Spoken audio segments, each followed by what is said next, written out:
You have now arrived at Stadium and Gale. Snap, the kick, it's been blocked again! Oh my! It's been blocked again! He's going to heave one deep down the field. It's going to be to the goal line. It's going to be caught! It's a touchdown! And the Gators have won the game! Tyrie Cleveland! Oh my! I can't believe what I just saw! Dropping back to throw, pops and fires the ball over the middle. It's Tyrie! It's Tyrie! Got a touchdown! Tyrie got a touchdown! Oh my! Tyrie's got a touchdown! Hands it off to Harvin. He comes back. Say goodbye.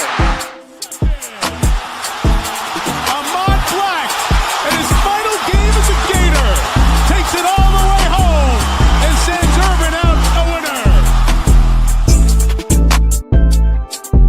winner. You have now arrived at Stadium and Gale.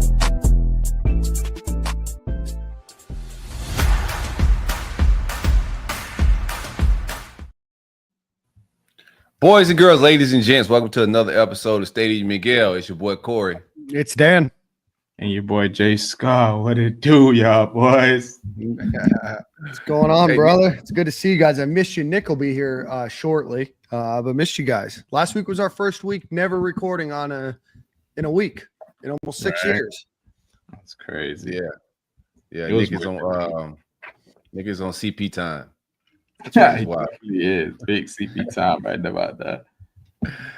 Big CP time, man. I had a good weekend. We're gonna talk about spring football. We're gonna talk about national championship basketball. Since we was out last week, had a little hiatus, but it should be a fun show. How was the Masters this weekend, my boy? Oh man, it was great. So I had a hell of a week. I got to go see one of my favorite TJ groups last Saturday. We were bumped up to a stage side table, so that was pretty cool. And then Gators won the national championship Monday, drove up to Augusta Tuesday, was out there Wednesday, and it's unbelievable. Weather was perfect. Everybody was very nice. The course is in immaculate shape. Got to meet a few of the players, and then got to meet Condoleezza Rice, actually, which was a little bit of a surprise. She was the marshal on the hole that we were watching for the par 3 challenge, made ESPN a couple times for that. And then I flew to Mexico on Thursday morning. Nice. So I was in Mexico until yesterday. So a hell of a week. So going to spend this week recovering on that one. So, unbelievable time. Sad I missed the game though. It'd been crazy to went out to Mexico and then some tariffs would have hit traveling or something, like some crazy tariff where you stuck in I'm glad they didn't this time. You know what I mean? Man, that looks solid, man. I seen the pictures and the videos of you and Nick both flexing out there. It looked like a good time. Nick had a hell of a week as well. He's not here, but he did Final Four and also the Masters. So y'all boys got some bucket list stuff off this weekend, man. We sure did. No, it was an incredible weekend. And I tell people all the time, like, everybody told me this before I went, and I'm just going to say it again. Like, you just can't put it into words what the course looks like. Just the absolute precision that they run, not only that golf course in, but that entire tournament. The amount of money that gets spent by we'll follow their terminology, by the patrons that are there, but just how quickly everything moves, how clean everything is. So just an unbelievable experience. I said yesterday, this was Rory McIlroy's 17th time playing in the Masters, and he finally won. And this was his 17th year. I tried to get tickets in the lottery and finally won. So really cool experience. Hopefully I can make it back out again. I just need to know people like Nick that throw them 3 free tickets the night before. No, that's fire. It ain't what you know, it's who you know, bro. That's what they say, right? And then who knows you, right? Who's going to think of me? Little old me when they're giving away their free tickets. So. But enough about thinking of me in golf and whatnot, bro. Anybody out there that want to give away some Masters tickets next year, I definitely would take them. I don't know a whole lot about golf. It's not my bag. I play here and there. Don't follow it. I'm a casual. I'm one of those fans that you just get hyped when it was a Tiger Sunday. That's me. That's when I tune in when Tiger on the hunt. Tiger been out the game. I don't really watch like that. I'm just keeping it being. Yeah, no, I mean, this was probably the best year to watch the Masters in a long time. You had 2 big names that don't like each other in the sport paired up, and you watched a big collapse, a surprising collapse by Bryson, and then Rory was on the verge of collapsing. He had it with a 1-stroke lead with 2 holes left. He misses a putt on 17 and 18. It goes to a playoff, and you kind of wonder, is that it? And then he hits 2 unbelievable shots to secure his first ever victory at the Masters, which is only the 5th time a golfer ever has won all 4 major golf tournaments. So really cool just experience for him, but fantastic golf if you're in it. But I completely understand why, if you're not into it, why you wouldn't watch it. Yeah. Sorry, go ahead. You go. Tell me about your weekend. I know, Corey, you were up in Gainesville. Yeah, I actually went to the spring game, had a blast. I had a good time. Everybody that was out there, the vibes in Gainesville is crazy right now. We're fresh off the Natty in basketball, and then football. The expectations are high this fall. We got a good roster, so the tailgate scene was love. Every corner we turned, it was just love. Everybody giving the podcast love. Ran into the High Top guys. Did a little podcasting on at their tailgate. Of course, Stephen Harris. I ran into Chris Rainey, who's always a riot and a good time. So Casey. It was just everybody on the scene, man, had a good time hanging out. And then we'll speak about the game. I left Gainesville feeling good as well, feeling like, yeah, we got us a stick this year. You feel me? But good times. Yeah, I don't want to bore y'all too much with my dad weekend, but I ain't had much going on. I wanted to make it to the spring game, but I just got off the road that Thursday, and I wasn't trying to ride with them young ones, man. I got a 4 and a 1-year-old. Y'all don't want a 4-hour car ride at that age. I love my Gators from afar, but I'm going to definitely come catch a game this year, though. That's what I got to do. Shout out to my guy, Brandon. It was a lot of unblocking negotiations going on out there at the tailgate, man. I forgot how many people I blocked on that spree at one point. Energy changes when they meet you in real life, though. You know what I mean? Yeah, it's just good vibes, man. Shout out to the High Top guys. Even Dave Waters. Me and Dave Waters had a talk, man. Good. I know that was Twitter podcast beef at one point in time, but he reached out to me via phone call beforehand. I didn't know it was his phone number, so I didn't answer. But we got a chance to chat at the tailgate. Just good vibes from everybody out there. Shout out to everybody, man. Hell yeah, man. That's awesome. Well, let's get into what we missed last week and why we didn't do a show last week, the Gators National Championship. Before we do that, Corey, why don't you do a quick Brunt ad read, and then we'll get on with the show. One time for the great folks at Brunt Insurance and Financial Services. Anything you need insured in the Southeast, most importantly, Florida, from the Panhandle to the Keys. My man Greg got you. 954-589-2204. Home insurance, auto insurance, life insurance, other financial services that come with insurance carriers. He does it all. He's been insuring my home for well over 6-7 years. I lost count. Great customer service. You're not gonna get these 1-800 or these call centers in Thailand. Put tariffs on call centers in Thailand, man. But 954-589-2204 or bruntinsurance.com. It don't cost nothing to get a free quote. I'm sure he can save you some money. Nick, what's up? Nick is here. Headphones working. Hey, y'all smash that like button as well, man. It don't cost nothing to show love. Smash that like button. Fragrance Journey, I see you down there. Smash, like, comment, engage with us. Let's hang out. Absolutely. So we did not perform an episode, like I said at the beginning of the show, for the first time in 6 years during 1 week, and we were trying to figure out what would make the most sense. Do we do a live stream? Do we do something beforehand? If we put the episode out on Tuesday, is it out of date? Obviously, we weren't going to do something after that. After the game, just a little too late for everybody. But the Gators do win their 3rd ever basketball national championship. You guys all know that, 65-63. Another unbelievable comeback for the Gators in the second half, solidified by an unbelievable performance by Will Richard. Some great defense in the second half. Got shooting the ball a bit in the second half with Walter Clayton, but just an overall top-to-bottom team effort. That's the 4th time the Gators came back from a sizable enough deficit during the national championship run to secure the 3rd national championship in their school's history, the first under Todd Golden, and are now the only school in the entire world, I guess you could say, in both college basketball and college football. So congratulations to friend of the program, Todd Golden. What'd you guys think of not only the game, just the run itself that the Gators had over the last 3 weeks? Crazy. It felt like playoff mode since the SEC tournament started. You know, we was having a conversation on here about should they probably lose a game? How important is the SEC tournament when you're trying to make a run, trying to get healthy with Condon and his ankle? But they just been in playoff mode, went on a crazy streak, win the SEC tournament, and I still don't think they ever hit their peak. That's what's crazy about it. Yeah, didn't really ever put together a complete game. There was times and certainly halves. I guess the Norfolk State game was the closest that they had to that, but won in a lot of different ways, including beating Houston at their own game. A weird called second half by the referees. So I think the NCAA has got to do a better job about figuring out what's going on with the referees this season. But Jordan, what are your thoughts on the game, brother? The entire run.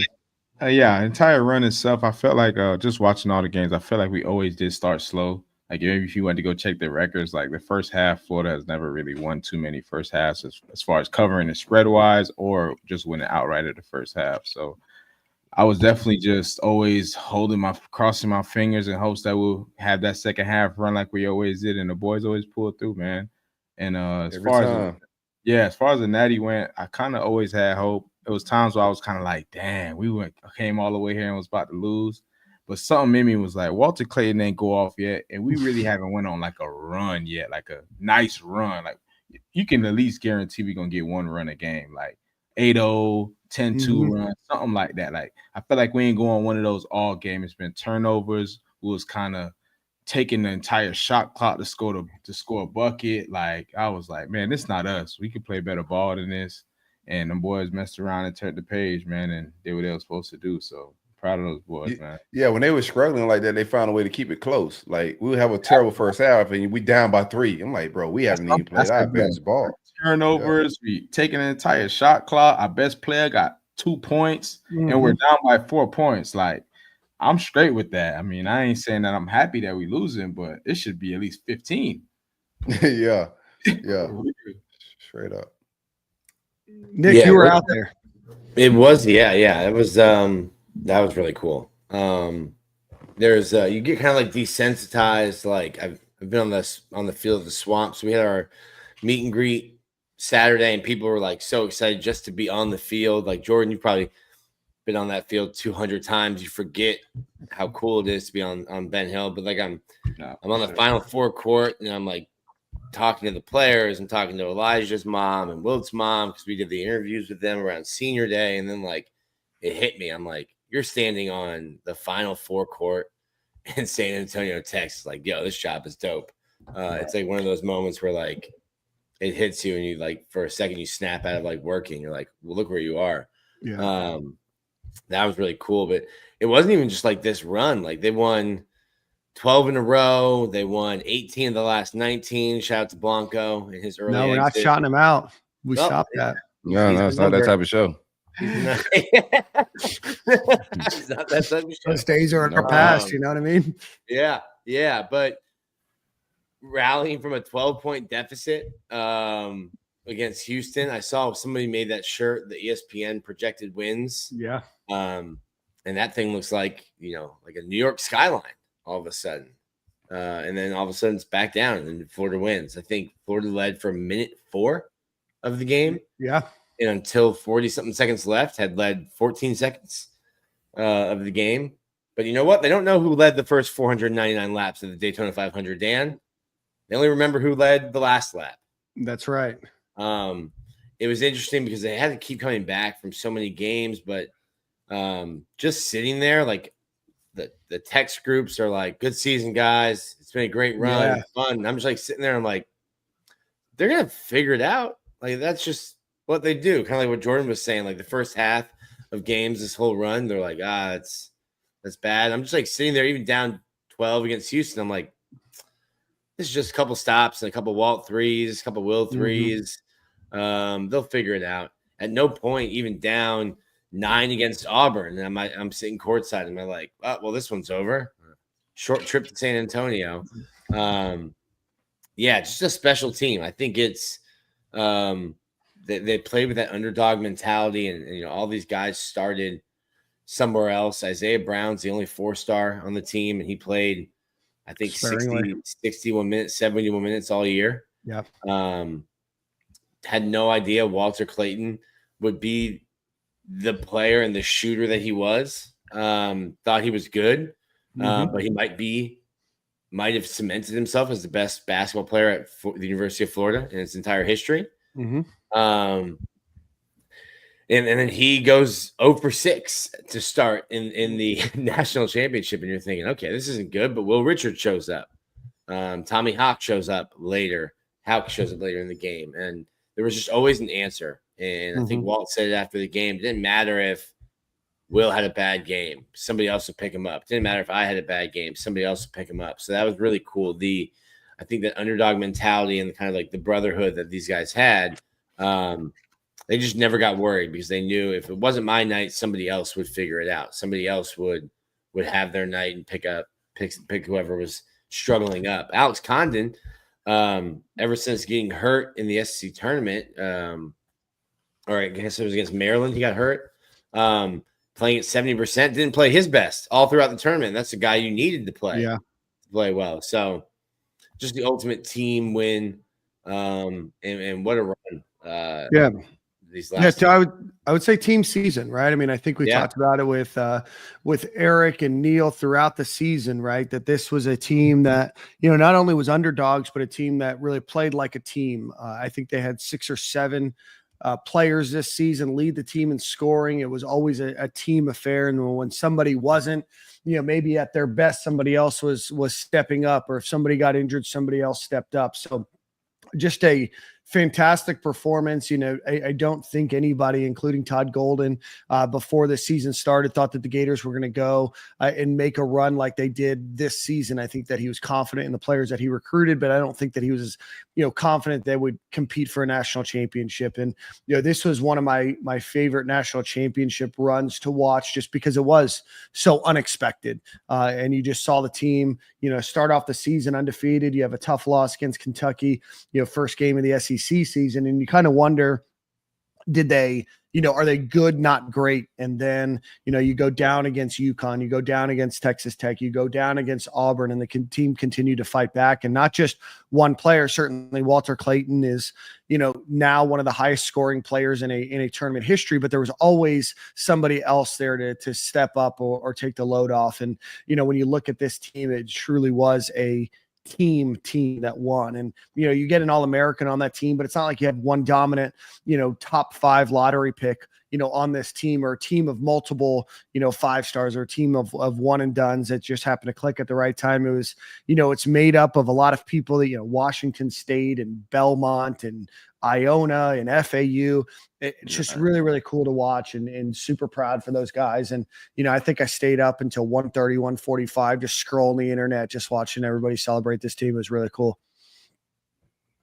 I tried to. I dozed off. I was smashing like on everything I seen, man. The celebration was fire as well on Saturday. I wanted a bigger celebration, but we're not gonna beat that drum, that dead horse. But I thought, wasn't enough. I wanted to climb a pole too, bro. Pause. Pause. That's gonna be the title of the show. Corey wanted to climb a pole. No, don't do that. Don't do that. But yeah, I wanted a parade. Corey. Yeah, I definitely thought it was gonna be a parade. So maybe it's one coming up. Yeah, I don't think they've never done a parade, so I wasn't surprised. I think fans are just finding reasons to, change the narrative or change expectations. They've never had a parade before. Well, we can start. I'm not saying that that's wrong. Yeah, and I mean, you could always start, but we never used to sing Tom Petty either, right? That's right. New traditions, man. That's what it's all about. Should have gave us a parade, man. You got a first-time All-American, first team All-American. We're not gonna beat that dead horse, but I thought Saturday was good. It was funny. Ty Golden came out, did his thing. I thought his speech was good. I see how he recruits well. He got a young energy about himself. He's young, but he's definitely got a young swagger. That boy Strickland came out, the whole stadium booed. That's crazy. He can't do much to win the fans over. I think it's kind of a lost cause at this point.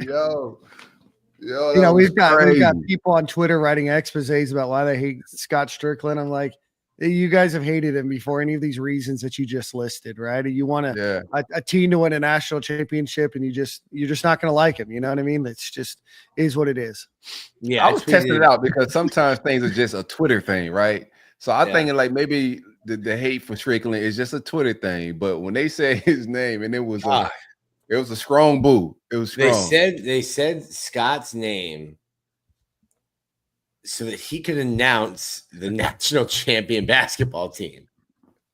His purpose of being on the microphone and being there was to introduce the national champions. And the stadium booed. I'm standing next to Todd's wife, and I'm around like this coaching staff's wife down the field, and they turn around, and they're like, "What the hell's wrong with these people?" And I'm like, I don't know, man. That's it. That's just a fan base. When you win national championships, you'll get cheered. Be the AD. You know, I'm standing around the wives of the coaching staff. We're like right at the 50. We're watching everything happen, and they literally turned around and they're like, "Are they serious?" I'm like, "Yeah." I tweeted a picture of Scott 45 minutes after the buzzer, with his piece of the net and his national championship hat, and people were still being like, "Ratio, I don't want to give him credit for this." And I'm like, my guy, have a drink. Have a drink and enjoy your team winning. Don't get mad about the athletic director who hired the coach who just won the national championship. Enjoy it. Yeah, I don't know if ADs are ever going to get credit for what they do, right? Like I think of Urban Meyer, right, or Steve Spurrier, right? Like it's like, oh, he was just hired because he played at Florida, and Urban Meyer got hired because Bernie Machin. It wasn't because Jeremy Bernie Foley Machin convinced him, right? And then Todd Golden was only hired because Billy Donovan referred him. It's like, you can't take all the L's and then not give any of the wins either. I mean, there's still negotiation. They can still leave, but it doesn't necessarily change in the fans' mind. It's not a basher or praise Scott Strickland show. I got to congratulate the team, and hopefully the Gators have proven that they can be a perennial basketball powerhouse. For a long time, we were told that fans were being unrealistic or we were toxic.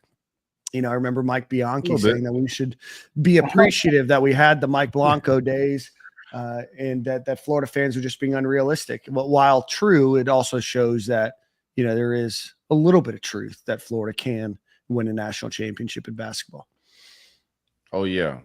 Yeah, they put out the stats they put out, since this century. We've just been that team. A lot of those championships. All you Gator fans that cheer for teams in the Carolinas. A lot of that jury's dusty. A lot of those stones, they ain't got the clarity of ours that's been since the 2000s and whatnot. They got those much smaller championship rings, Yeah, they weren't doing BBSs and those type of diamonds. The boys was getting them princess cuts. The princess cut, clarity. Cloudy. No clarity. All this jewelry is like Johnny Dane crisp, man, over here in Gainesville, man. So y'all could leave the Carolinas and come on back down to Gainesville and cheer for basketball. Respect your closet. I know your closet look crazy with powder blue, devil stuff. Orange got Warriors jersey somewhere in there. Yeah. Got the Yankee hat. Yeah, the Yankees hat. Yeah, the old Dallas Cowboys stuff or the Chiefs. Yeah. There's people you'll see on Twitter. I'm like, what geographic world did you come from for you to root on some of these teams? But military kids, man. Patriots, Cowboys, Chiefs fan, huh? That's interesting. Okay, cool. Oh man, I love it. But so the Gator boys stayed hot. They did it. Congratulations to everybody on the team. We do have obviously a couple guys leaving for the NBA draft, those graduating seniors. Alex Condon did put his name into the opportunity to get looked at for the draft. I don't think he hired an agent. There is a chance for him to come back. I'd be curious to see, what kind of draft grade he gets. I think 6 weeks ago and today, I think it might have changed a little bit, but I also know that the NBA is a big fan of projection and not necessarily just where, what did you do for me lately? So definitely an interest in watching him. I think he could be a big part of this roster as well. The Gators did have a player enter the transfer portal today. He is a sophomore, Cages Kubilax. He played for the Gators very sparingly over the last couple seasons. I think he played, 13 games over the last 2 seasons. He's going to enter originally one of the Lithuanian guys that Todd Golden brought over a couple of years ago. So he's going to be entering the transfer portal. The Gators are going to be hosting Princeton guard transfer Xavier Lee tomorrow. So that is a hot name in the portal. And so we'll hopefully find out a little bit more over the next few days. The Gators will have a lot of retooling to do for this roster, and then obviously bring in a pretty good recruiting class. Yeah, We got a bag now. Condon drop a bag to the basketball team, so I think we can afford them. Buddy, the basketball numbers are insane. I heard there's like a 3 for this Lee kid. I mean, I'm not putting conjecture out there, but I'm hearing there's a 3. Need a market correction. No, there was just like some kid who like was signed. I can't remember if the school's wrong, but it was like signed to BYU or something, and like had a number that he signed for, and they got a bigger number and was like, see you guys, I'm gonna go over here. And it's like, you signed the financial aid agreement. Like, the ink is dry. And he's like, yeah, well, sorry, bye. But I feel good. I feel good about Condon. They have agents. They already have agents. Like they're allowed to have agents to go when they go and do this. I think it's good for him. I think his feedback will probably be, hey, you need to get bigger, stronger. We need you to be able to play down in the post. So him and then Thomas Houck, I think those are the 2 guys that probably can and should test the waters, but I think right now I expect both of them to be back. You just got to figure out the backcourt. You're losing an all-timer in Walt Clayton. You're losing Elijah Martin, who I think when he came, I think the run he made with FAU kind of like earned him the respect of the guys. But he came in and he immediately made this team tougher. And then Will Richard, the first guy that ever committed to Todd Golden and his staff, like those are 3 massive shoes to fill. You're not going to be able to fill them exactly. You just got to find other guys who can score and handle the ball and do the things that those guys did. But big time transfer portal stuff there. And you've got two really good freshmen also signed to the class. One of them being CJ Ingram. Yeah, absolutely. Well, we're going to pause basketball talk. We might pick it back up. If not, congratulations to the Gators basketball program. We do want to welcome a special guest, but before we do that, I want to give a shout out to our friends over at Game Time Sidekicks. If you want a really cool mug like this Gator boys one, I think we all got some shipments from the boys over there over the last couple days. So go visit Game Time Sidekicks. They got the national champions cups. They got the Gator boys. They've got baseball, basketball, football, whatever you might need. Go visit GameTimeSidekicks.com. Use promo code STADIUM15 to check out. You get 15% off of your order. And with that, we want to welcome one of the Gators' best wide receivers over the last decade or so, including catching an iconic Hail Mary. That is actually part of the introduction of this show. With that, we welcome former Florida Gators and NFL wide receiver Tyrie Cleveland to the show. Tyrie, welcome. Yo. How y'all doing, man? Everything going? Good to see you. It was good to see you on social media back in the 8-9 with the helmet on. Oh yeah, looking like old times back in the Ville. I had to do that, man. I had to do that for the coach. The play exclusives all in all. You were ready to go. I had a showing that I still got those. I'm surprised UFA hit you up for a cease and desist. Like, hey, well, how the boy get all that equipment out there, man? I had a lot of people hit me up like, let me get those. You still got them? Like, yeah, I still got them. I cherish things like that because, that's a special thing right there. So I try to cherish those things right there. That's 100%. Funny because every time football players, basketball players walk off the field, it's, let me get those gloves, let me get your towel, let me get your helmet. Hey, let me get your entire uniform. And you're like, yo, chill. So you wear the uniform and they're like, oh shoot, let me holler at Tyrie. Hey, let me get that jersey now. It never stops. For sure. Tyrie, we always like to start whenever we bring a forward player on. Talk to us a little bit about you coming to the University of Florida. Man, like I say, I'm a Florida boy. I played high school ball in Texas, so when I got that offer for University of Florida, it was no brainer. So also my friend Rick Wells, he got the offer too. So once I seen that he had the offer, then it was a no brainer. I was going back. I was going to the swamp. I grew up watching Person Harvin, Tim Tebow, Murphy, all those guys. Man, so my time at Florida, bro, it was great. You was from Jacksonville with Rick as well. Like that's where you kind of stayed at when you was in Florida. Or what part of Florida you in for a certain amount of time? I grew up on the east side of Florida, Jacksonville. Rick, he was on the north side, but we met in elementary, so we've been close friends ever since elementary. Oh yeah, man, our boys did get to school. Y'all boys was like brothers, but y'all couldn't see one without the other. For sure. You had no strong pull from Texas. I know Texas is a rich football state, so that there was no strong pull from the big 3 or 4 programs that's out there. I had Texas wasn't really messing with me. I was surprised they wouldn't even recruit me heavy. I had a guy like Oklahoma, TCU was recruiting me heavy, Houston, Texas A&M, but Texas they wasn't showing no interest. I don't know why. They weren't really winning football games either. Definitely that boy coming out of high school. I remember me and Callaway used to mess with each other, like they show like the recruits coming in and stuff like that.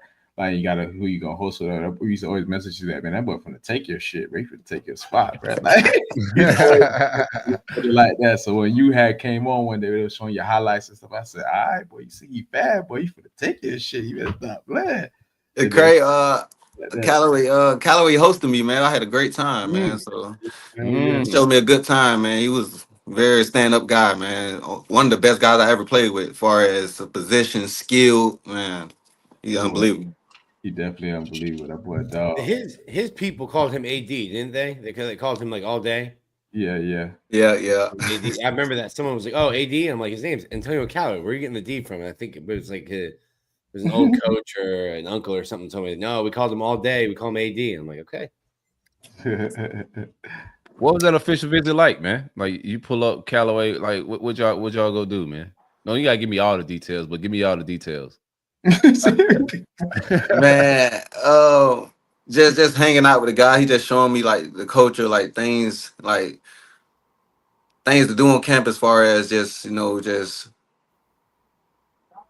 it was 2 parts of like you got the daytime, you got the nighttime. Right. The night. The daytime just chopping it up. I'm asking him a question. He responded to me with answers. I'll ask him like how I feel to like actually be like playing at Florida. Like I'll ask him stuff like that, like far as like what it took to get here and stuff like that. Because I'm a freshman, like I don't, I'm fit to come to college, so I'll ask him like certain stuff like how you handle this, how you handle that, and stuff like that. So man, he was one of the reasons I committed to Florida. 'Cause I felt like he wasn't trying to hold out or hold back. He was just giving me all the answers. So I feel like it's a family over here. So that's he was still in the dorms around that time, right? I wonder who his roommates was. Was he in the dorm? I think he was in the dorm. He probably been off campus. I want to say he was off campus at that time. Yeah. Not to throw it in your guys' faces, but the freshmen come in now and they're immediately off campus. They're in Midtown. Their apartments are right above Cantina, which is where the swamp used to be. It is me. Boy, times have changed. There's no more keys. You're not in a cement prison anymore across from the baseball field. They got it good, man. They got it real good now. I don't know if they know how good they got it. They got it good, bro. I'm happy for them though. I'm definitely happy for them. Billy makes them go when they start summer ball and fall ball. They have to go stay in the dorm, so they get a little like a weak taste of it. But different, having to do it just for camp is different than going back there, getting back from a road game and having to go right back to the Keys, not having the pool on the roof. Yeah, them boys got it good over there. Now, I went on the campus the other day. Them boys got a little pool at the facility. Yeah. Cabanas. I say, what is right. this even for? Does anybody get in the water? Like, what are we doing? Hey, they had a studio. Like they had a studio. They had Billy was like, what the hell Dan Mullen doing with the studio? They took the studio out of there, but they had a studio in there joining. That's crazy. Them boys. We lose Cleve. Had about 15 massage chairs all through the facility. Maybe he getting phone nice. Yeah, they got hella massage chairs. I'm like, man, go ahead and forget the tour. Let me sit down for like 5 minutes and enjoy this. At your age now, sitting down for 5 minutes in one of those chairs turns into a 45-minute nap. I'm trying to tell you, but them boys blessed, man. Them boys got it made over there. Hey, Tyrie, I got a question for you, man. What was going down the day of the infamous BB gun extravaganza? What was happening? Man, to tell y'all the truth, man, it was just kids having fun. We were just, having fun. And the crazy thing about it, we didn't even know we broke the window. After we got done playing, we just went up to the dorms, chill, play a game, end up went to sleep and stuff like that. And somehow, like that early morning, it was like 5 in the morning. I'm like, what's going on? I'm like, police, like, man, it was crazy, man. It definitely a learning experience because I feel as though when freshmen come in, there's so much going on, so much distractions, and what I tell somebody, man, just be mindful of the things you do. Just because even though you're trying to have fun, like it's easy to get in trouble. So it definitely was a learning experience for me and made me wake up for real. Yeah, definitely. I remember I told when Ant got pulled over for his speeding thing. I remember I told him, like, dude, I've gotten pulled over doing 25 miles an hour over. No one cares because I don't play at the University of Florida. And I think that's a lesson you learn is like, if I were still in high school and did this, nobody would care. But now, because I'm a Florida Gator, it's on Jacksonville News, it's on Gainesville Sun, it's on all the message boards. And that's kind of a hard way to learn that, like, okay, I'm on a different stage now. People are looking at me and everything I do under a microscope. For sure. So that just it come with it though. When you got a full ride, when you come to the University of Florida, you got a lot of eyes on you, so it come with it. And I was just happy for the opportunity just to still be at Florida and not get kicked off and go back home. So I was very, very grateful just to learn for that situation and move on with my career at Florida. Now, is that why you ended up in 89 the whole time you were here? Because I know when you first got here, you were trying to get down to a little smaller number. Was that part of the reason you ended up staying at 89? That was the reason. But I also I got an offer back. The next year they said you can get number 2, and at that time I was like, man, I'm already comfortable in this. I'm already just keep 89, just rock out with it. But they did offer the number back, but I was just I'll just keep 89. You had 2 for a little bit. Yeah, I did have 2 for a little bit, but once that incident happened, there's consequences. So I just got to take that to the chin. That's crazy. The consequences adding 87 numbers to your jersey. It's crazy because I never wore like an 80 number every time I played. Never been 80. You made it look good and shit. Now you can say it's a lot of 2s that was at Florida who was balling. So now you the 89 that was balling at Florida. You made a better stat for yourself. Thanks. I forgot there's a tight end over there that got 89 now. I like his game. Yeah, for sure you do. I don't know his name. I don't know his name. Is that Hansen? That's his name? Hayden Hansen. Yeah, Hayden Hansen. I like him. He's from Texas. He is he's like 6. He's a legitimate like 6'7". He's a big dude. Yeah, I like him. He scored at the spring game, man. How was hey, who threw that? Oh boy. Don't go there. Yeah, you see, we'll cook them later. We'll talk about it later, Nick. We don't need to distract Tyrie from your nonsense. Yes. Hey, Tyrie, what was Chauncey Gardner like? And you guys came in the same recruiting class, and just from that standpoint, watching him come up as a recruit, and then being on the same team as him, he's a big personality. What was he like from your perspective? Man, Chauncey is a go-getter, man. He gonna work, but he also gonna talk. He gonna talk while he work. But one thing I respect about him, he might talk a lot of smack, but he gonna back it up. And he gonna work. He gonna grind. He just a guy that like to talk. Like I tell people, like that's just his personality. He like to talk. He like to have fun. He like to get at it. But man, Chauncey a great guy, man. Shout out to him. He won the Super Bowl too. So man. We our relationship go way back. You know, we played the Under game, went to the Open and stuff like that. So our connection go way back, man. So Chauncey definitely a great guy. Can't wait to see what he do at Houston though, for sure. Who the better trash talker, Chauncey or Felipe Franks? Chauncey. Chauncey for sure. Chauncey? Yeah, Chauncey for sure. Chauncey talked trash to me.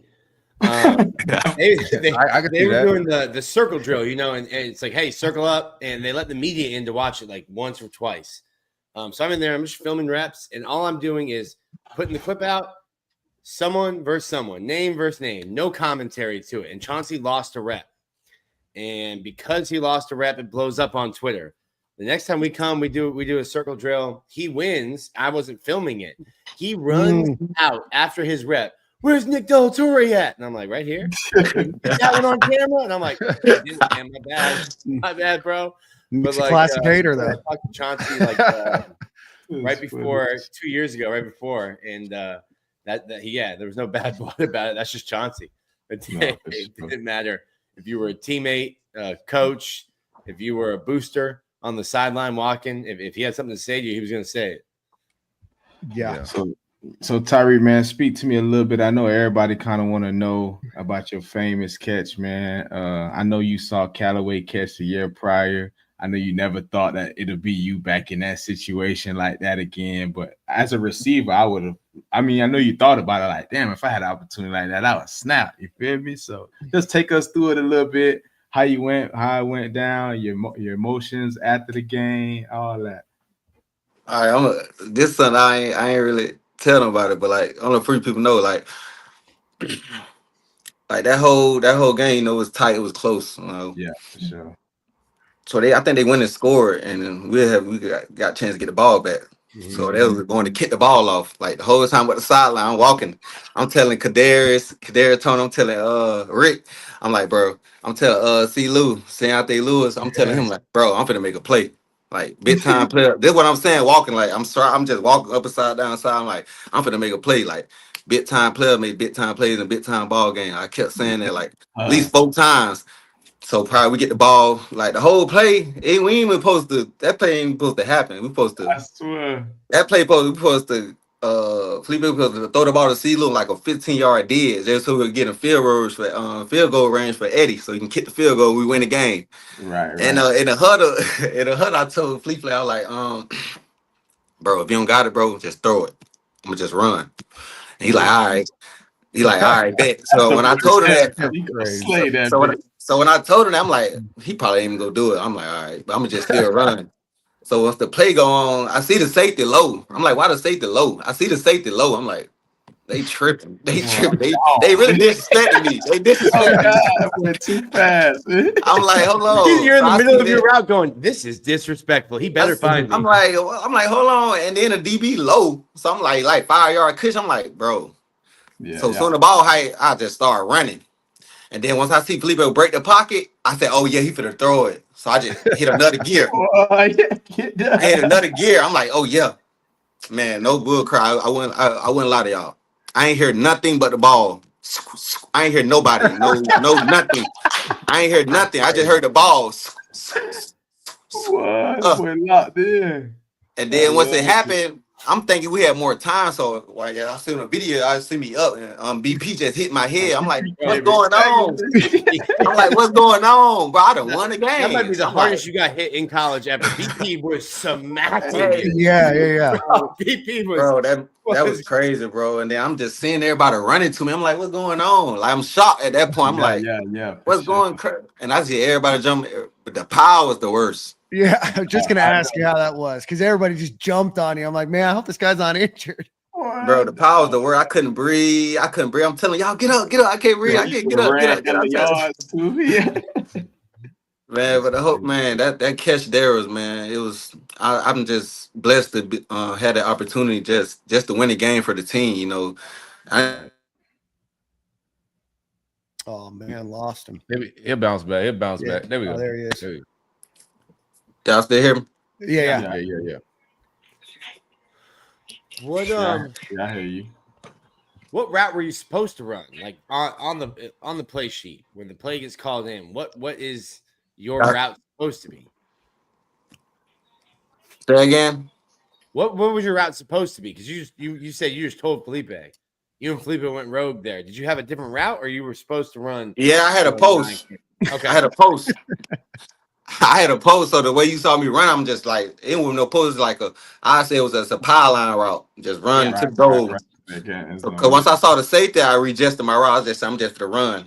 So once I get past him, it was over with. But that whole experience, that moment right there, man, it was something great, you know, just for the University of Florida. Now I don't even take credit, like as far as individual, like I don't even take credit because I get that to the team because like that's what players supposed to do, supposed to win game for the team. And I was just happy to be in that position to win a game for my team. So man, That boy Franks ain't to have that energy though. Franks was going off on the fans. Oh yeah.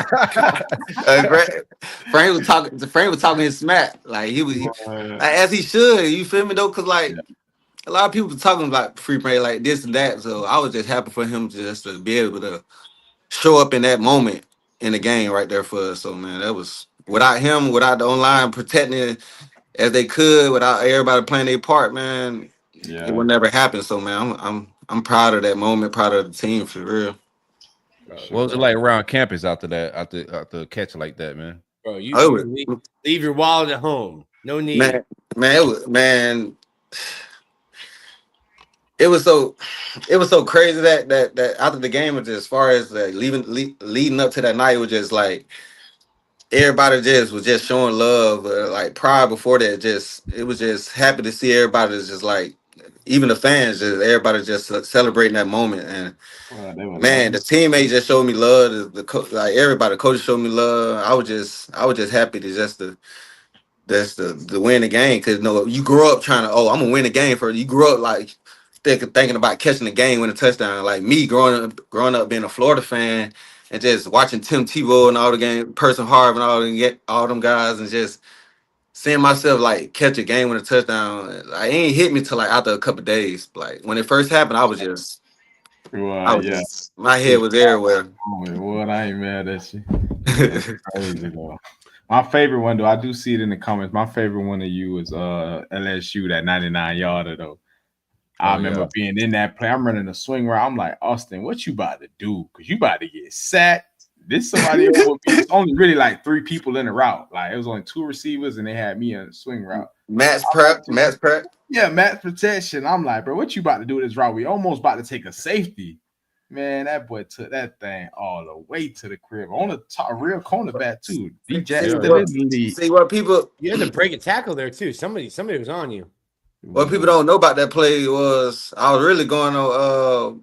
I was telling Nussmeyer because he was the offensive coordinator around that time. I'm telling Nuss because we was in the red zone prior for that possession.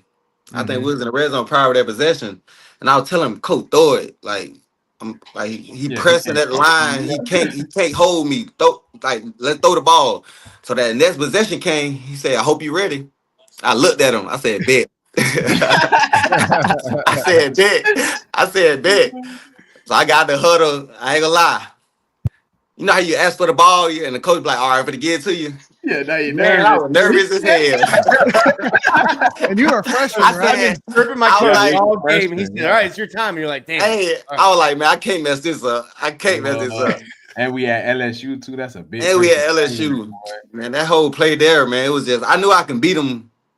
Yeah, to the outside, but I gave him a little jab inside so he can go move inside. So once I got him to move inside, I knew once I got the outside, I just stacked him. It was over with. And then once I caught the ball, I just feel like it's something. I just threw him off me. Like, get out of there, little nigga. That's what we little weights for. Hey man, you should have done a couple more reps in the summer.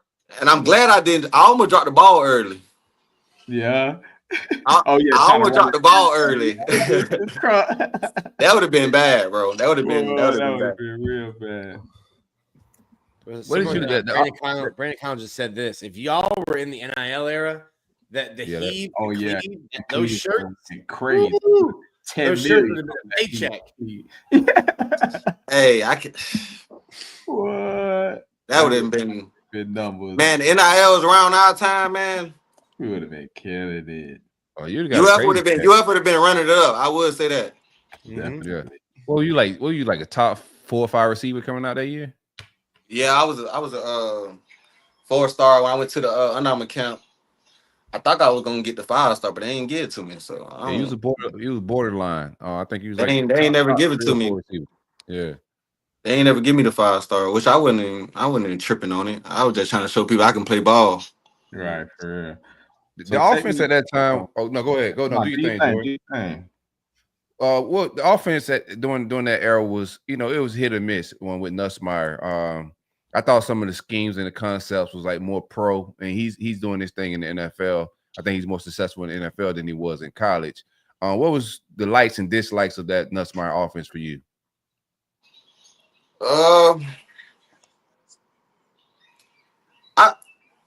Me personally, I think it was pretty cool. Far as it was a pro style, so like if you got dreams to play at the next level, you want to be in this type of offense. So I think it was a traditional offense. As far as for UF and the players we had, I think we could have been more empty because we had a lot of guys that could play ball. Yeah, for sure. And go out there and make plays. But as far as like the way he ran it, I thought it was good. I was a freshman coming in, so I'm, high school, we just ran certain route. And the way he broke it down, the way he described certain routes, the concepts and stuff like that, it was more pro. So me being a receiver, I always, I'm trying to get to the next level. So that was part of my commitment to the University of Florida because it was more pro. So that's why I feel as though that offense fit me perfect. Yeah. And also there's a more deep threats and he had a lot of deep plays. So yeah. Fit me perfect. Play action. Play action, go deep. Run, play action, go deep. So basically, yeah, it fit my game perfectly. Yeah, I was a speeder, deep threat. You feel me? And 2 little tight ends, and you got 2 good receivers that can play either slot or outside. But really, you just outside. It's a single receiver, so it always works out in his favor. But my last question. Oh, go ahead, Nick. I'm gonna kind of wrap it up. So how much are you able to? You've been in the league now for a long time. Listen, NFL stands not for long, but not for Tyrie. You've been in the league for a while now.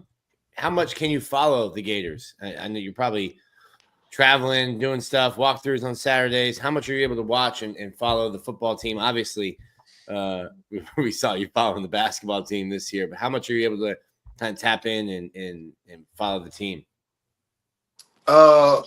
Last year I had a chance to watch them more because I was free agent last year, just trying to find a new home and stuff like that.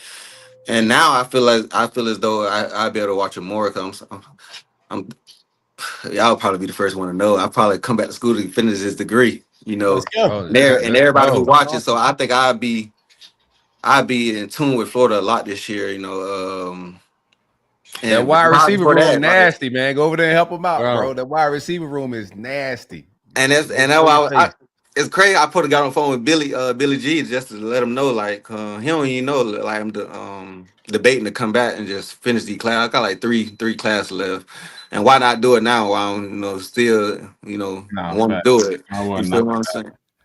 So I feel to answer your question, how much time did I watch the Gators? I always watch the Gators like I do my little routine, my little treatment, try to catch them games, trying to get on it.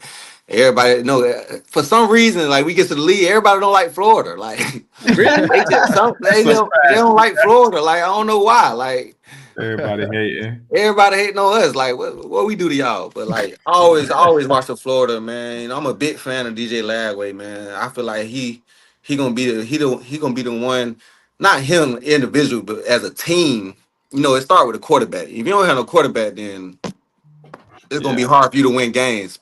So I mean, just being a fan of him, Billy Napier as well. Like I feel as though Billy Napier is the guy. And like I heard the news, it's fired Billy Napier. Like I played at Florida. I feel as though like Scott Springer, Scott doing a great job as finding the new head coach at Villanova because I feel as though he come from that Alabama, that tradition, like winning. So I feel as though block out all the noise, like as far as fire him, fire this. I feel as though he's doing a good job as building the program, like from bottom to top, like bringing that culture back of winning football, like and not even winning is discipline. Like if one got discipline, then you ain't gonna win no game. I feel like he's a good coach as far as showing the guy like it's gonna take discipline to win. It's gonna take fight. It's gonna take grit.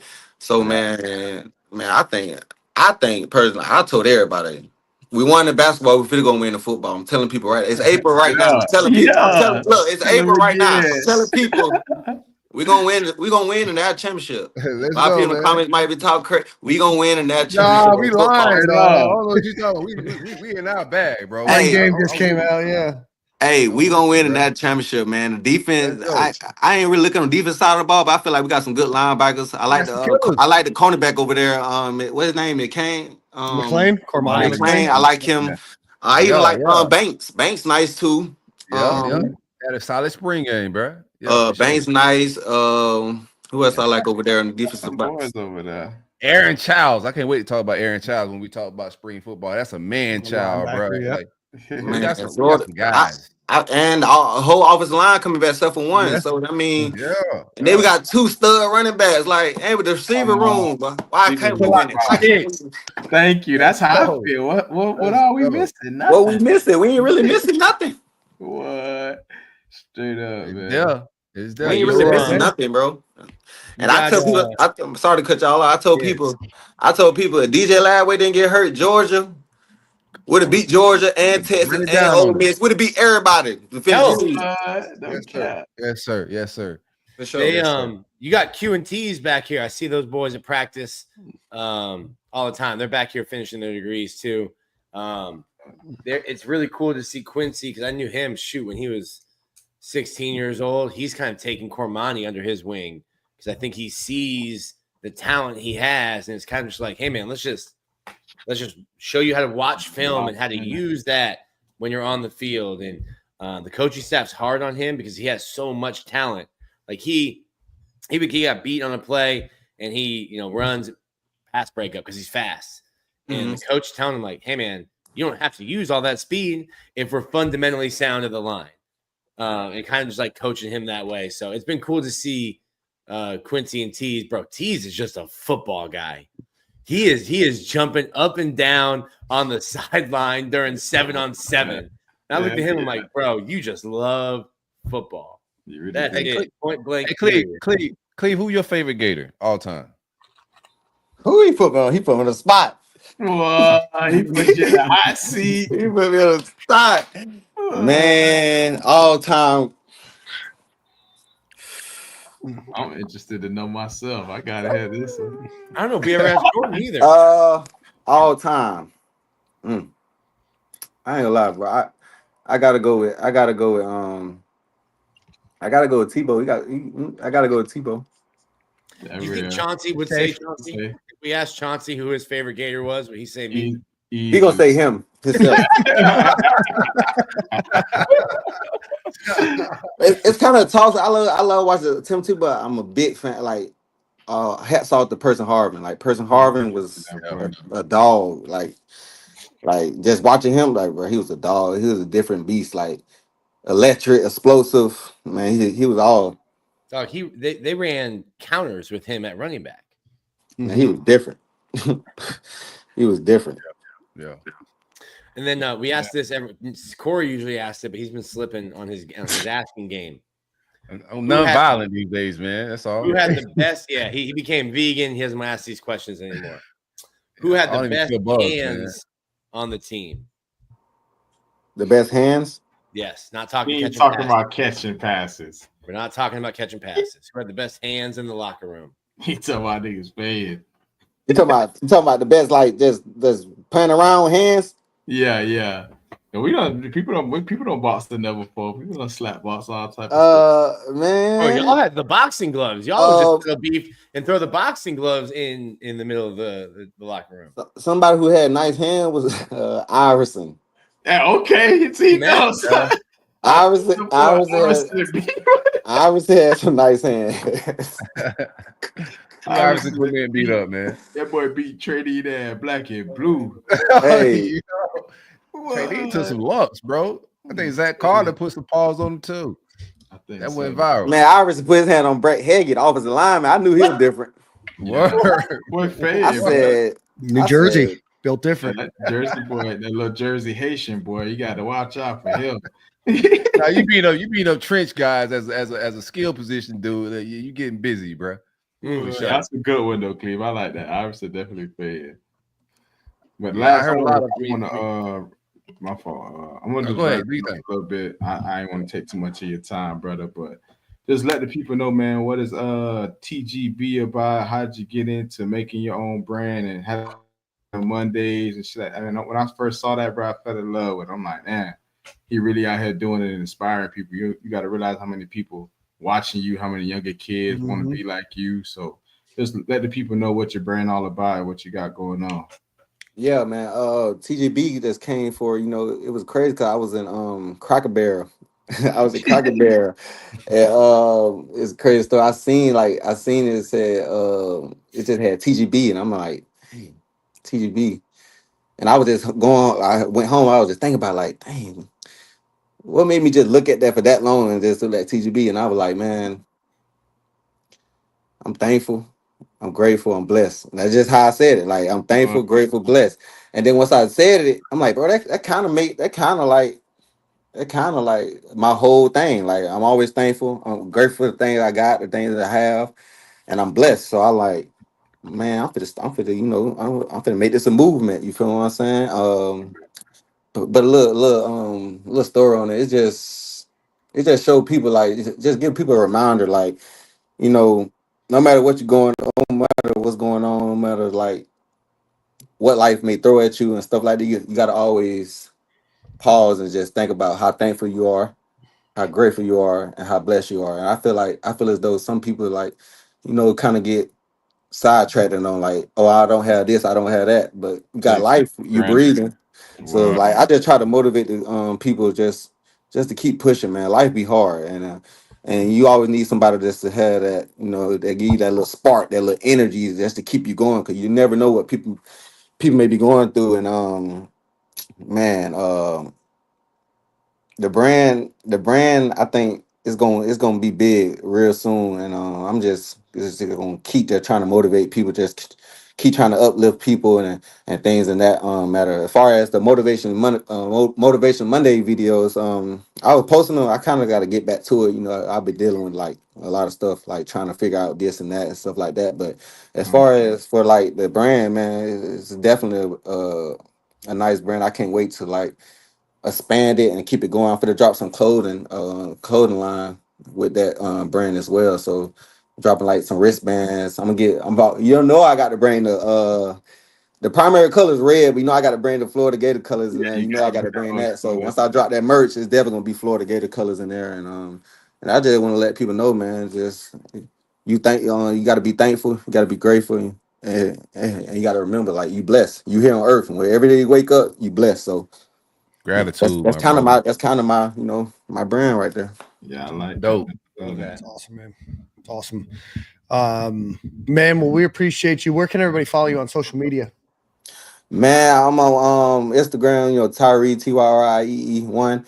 I'm on Snapchat. That's why I be at the most, like Snapchat is TYRIEE89. And where else I be at? Yeah, that's about it. I don't really be on no other social media. I don't got my Twitter. I'm trying to get my Twitter back. I don't got it. I ain't had my Twitter for like 3 years. Is the YouTube TGB or is it Tyrie? Oh, the YouTube, Cleve that dude. CLEVEDATDUDE. Y'all go subscribe, man. Y'all go show Tyrie some love, man. Y'all go subscribe to the channel for sure. What is it again? Say it one more time. I'm about to go find it. The YouTube? Yeah, my bad, bro. It's Cleve that dude. Cleve that dude. Cleve that dude. Got you. Yep.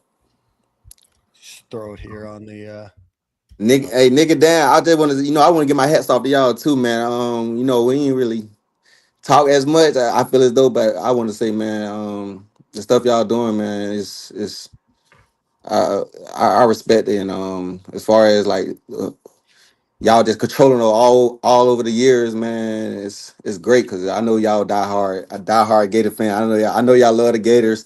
Everything about the Gators, man. I just want to give y'all my flowers and salute to y'all for sure. Respect. Appreciate that, man. I'll never forget the your touchdown. Obviously, it was against Tennessee, but it was the day I moved into a new house and went to Four Rivers, and I audibly cheered. It was completely full, and I stood up and gave a "Let's go." My parents were there. My now ex-wife, shout out to her, was there.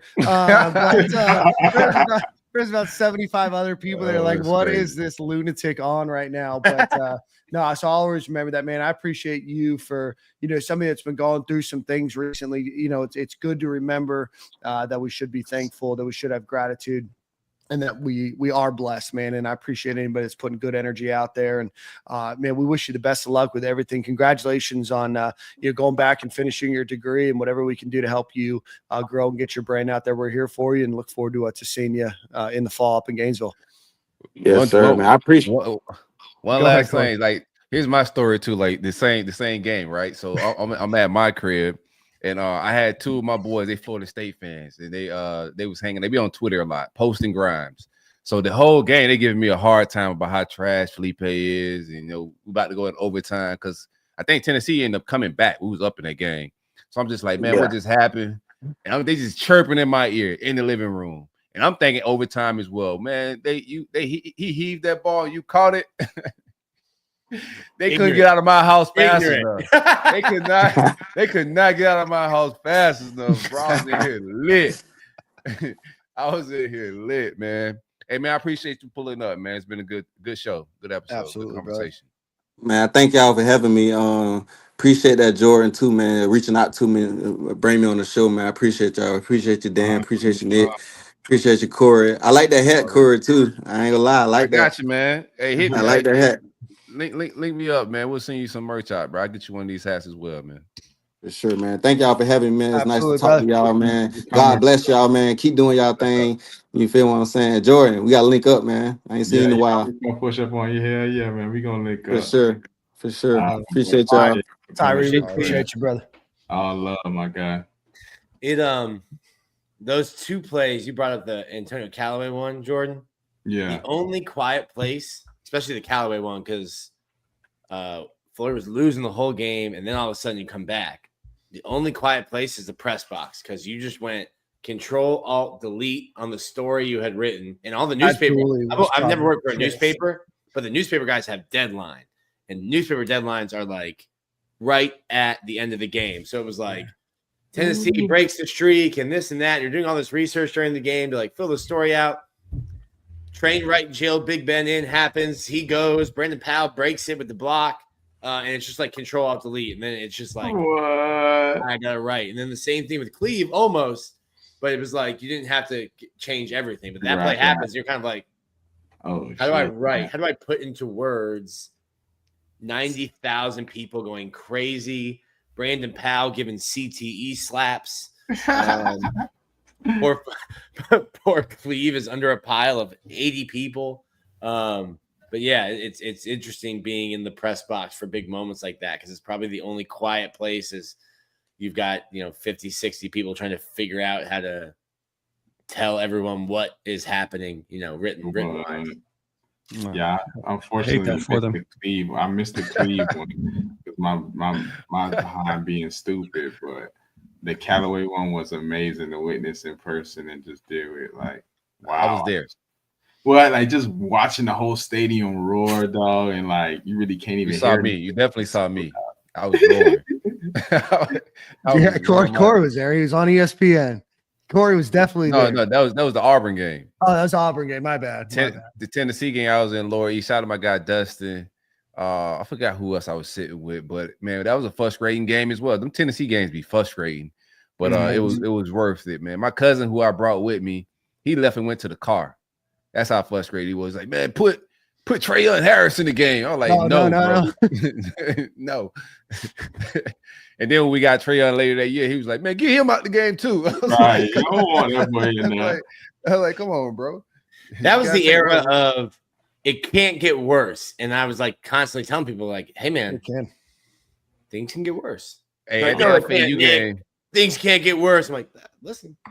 at You the don't know what you're FAU asking game for. that year, right? I'm at the FAU game towards the end. I think almost the last game, right before Florida State. And my wife wasn't really following the season. She's remembered early in the season when Greer was just killing it. So she gets there and we couldn't hit a pass. We can't hit the broadside of a ball. And she said, "What happened to the white quarterback?" I'm frustrated. So I don't have time to It was drugs. You know? Yeah, I don't have time to explain this, man. I thought you heard me ranting through the house when he got suspended, man. I thought you knew what was going on, babe. But no, the white quarterback's gone. We got to deal with this frisbee thrower. Man, the amount of lies I was telling after, because I was at the game against Ole Miss with Will Greer. I mean, we just it was egregious. And then I was coming back from a client meeting. I'll never forget. I was on the Howard Franklin going east back to Tampa, and I get an alert, or looking on Twitter, so you stop traffic, and then looked on Twitter, and it's like Will Greer suspended. I'm like, you just threw your hands up, because at that point, it's like, what else could happen, right? Like performance enhancing drugs from GNC, but man, You said frisbee All right, well, thrower. You used to call somebody a rock skipper, and every time I saw it, I was like, "Mike, Trey, this is the highest level of disrespect." I think it was after he it was bounced, a joke. He bounced like a swing pass. And It was a joke. Man's out here skipping rocks. So I was tweeting at the end of the season. We were just talking about possible people that's moving on, transferring, or whatever. And somebody said, they put in my comments, they was like, Trayon is probably going to the NFL. And I responded, "Is that the Negro Frisbee League?" So they went like almost viral, man. I think I had to delete that, bro. I was trying to get him on the show, so I had to get it out of there. But I think that was a tweet and delete situation. Delete. All right. Where was he going? Oh man! All right, well, let's get on to the show. There's a lot to talk about with the spring game. Before we do that, go visit our friends at Home Field Apparel. Use promo code Stadium and Gale at checkout. You'll get 15% off of your order. They got a lot of stuff for the national championship. Obviously, as you can imagine, one of their best-selling shirts actually is the Gators national championship shirt. So really cool, unique design. Obviously, that retro style that they are known for. Go visit homefieldapparel.com. They got the baseball pullover thing. They've got the starter jackets. They've got a lot of stuff that they're consistently putting out there for Florida Gator fans. So if you haven't been on the website in a while, go check it out. Homefieldapparel.com. Promo code Stadium and Gale at checkout. One time per email address. Not telling you to create others, but just letting you know if you run into an issue, hop on a Gmail, create yourself another one. All right, let's get into the spring game. Before we do that, I want to give a couple thank yous. Anthony Beck said Nick had to be Hollywood and show up late. He's got a young daughter. I would imagine that's what was going on there. But appreciate you, as always, Anthony, for supporting the show. And then Gator Tim here said it was awesome to meet Nick at the Florida Victorious tent and Corey at the High Top tailgate. So tell us a little bit about the spring before we get into the spring game, just about the tailgating. Obviously, a ton of people, 56,000 people, or at least they needed to get the number. So 65 to 63 in that final number. But definitely a pretty good crowd in Gainesville this weekend. Talk to us a little bit about the tailgates and everything leading up to the spring game. Buddy, I believe the attendance was picked shortly after the game finished. Yeah, well, you just got to say what the official number is, Nick. I'm not going to call the UFAA or the UAA liars if you want to. Yeah. I just want to stay in their good graces, Very interesting that shout out to Gator Nation for making sure we didn't have one extra person or one person not make it into the gates so that there would be 56,563. 65-63. That's what the gates were, You got to trust dude, the numbers, everybody, we get it's so crazy. I've always said this. I write so much. It takes so much more effort to write because we're all friends here. It just feels like we just turn on the cameras and we're just chopping it up for an hour, 2 hours, however long it is. This is easy. Nobody, very rarely, very rarely someone comes up to me, "Hey man, I love the stuff you write." It's always, "Hey man, love the pod. Where's Corey? Where's Dan? Where's Jordan?" I'm like, I don't know, but I need to stop writing. I just need to keep talking. Yeah, want to give two special shout outs before you do that. Non-political comments here. Marco Rubio is a fan of the show, so thank you for listening. And got confirmation that Billy Horschel is also listening to the show pretty often.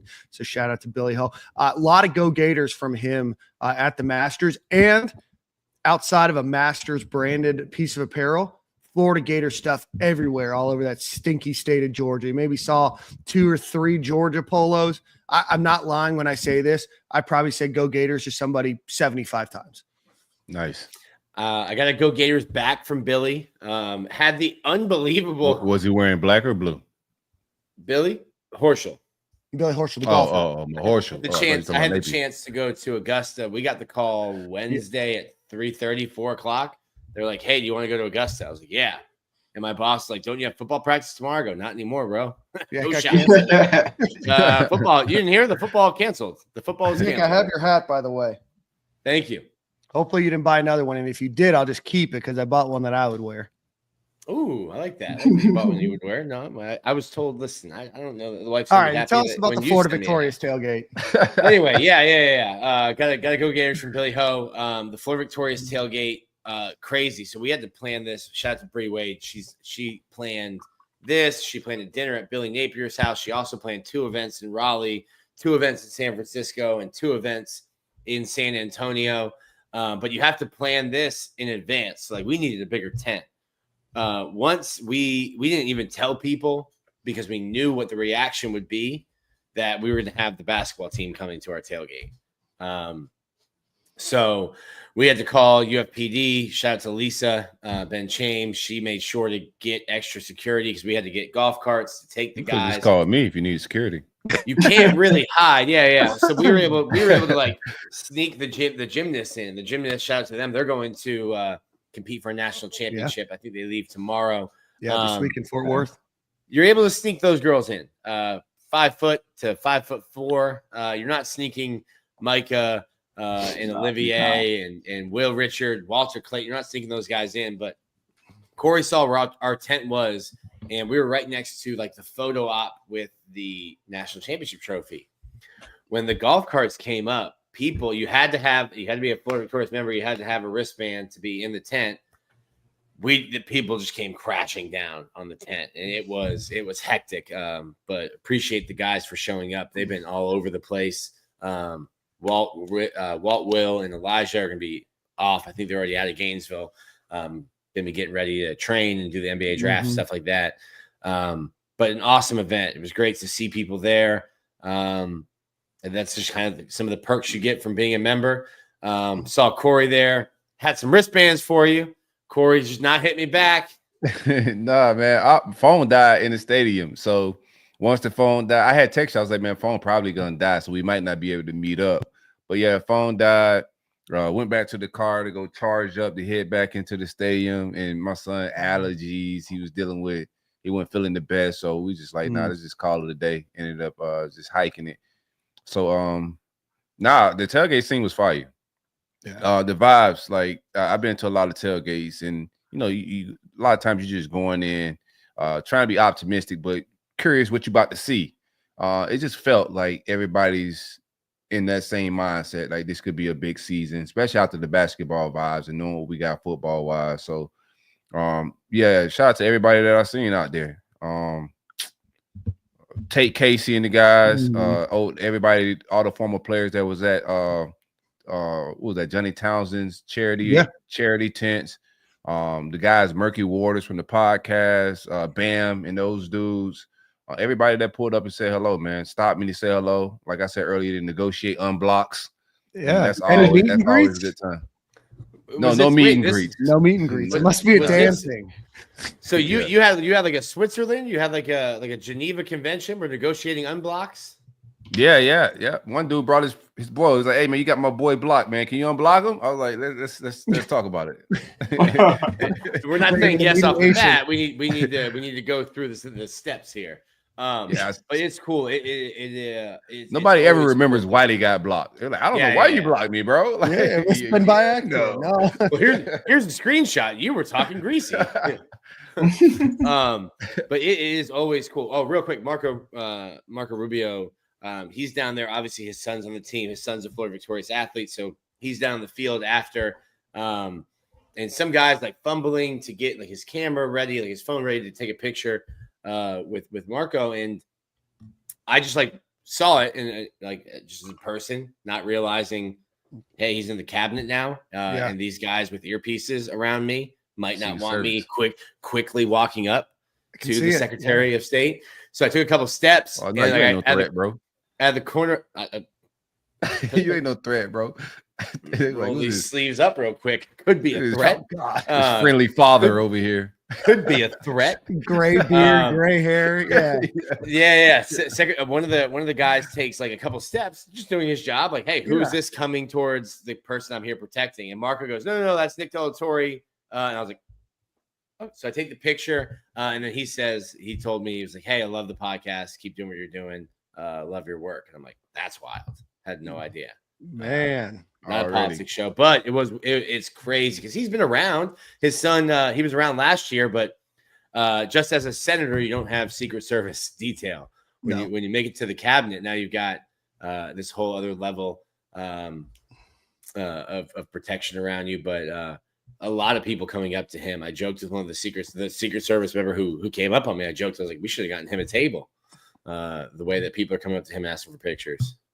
Yeah, I don't joke with Secret Service. I once did that one time on a background check I had to do for a friend. I was a roommate of his, and I made a joke about his last name and the nickname we called him. They didn't find it as funny as I did. So I've learned. What was the nickname?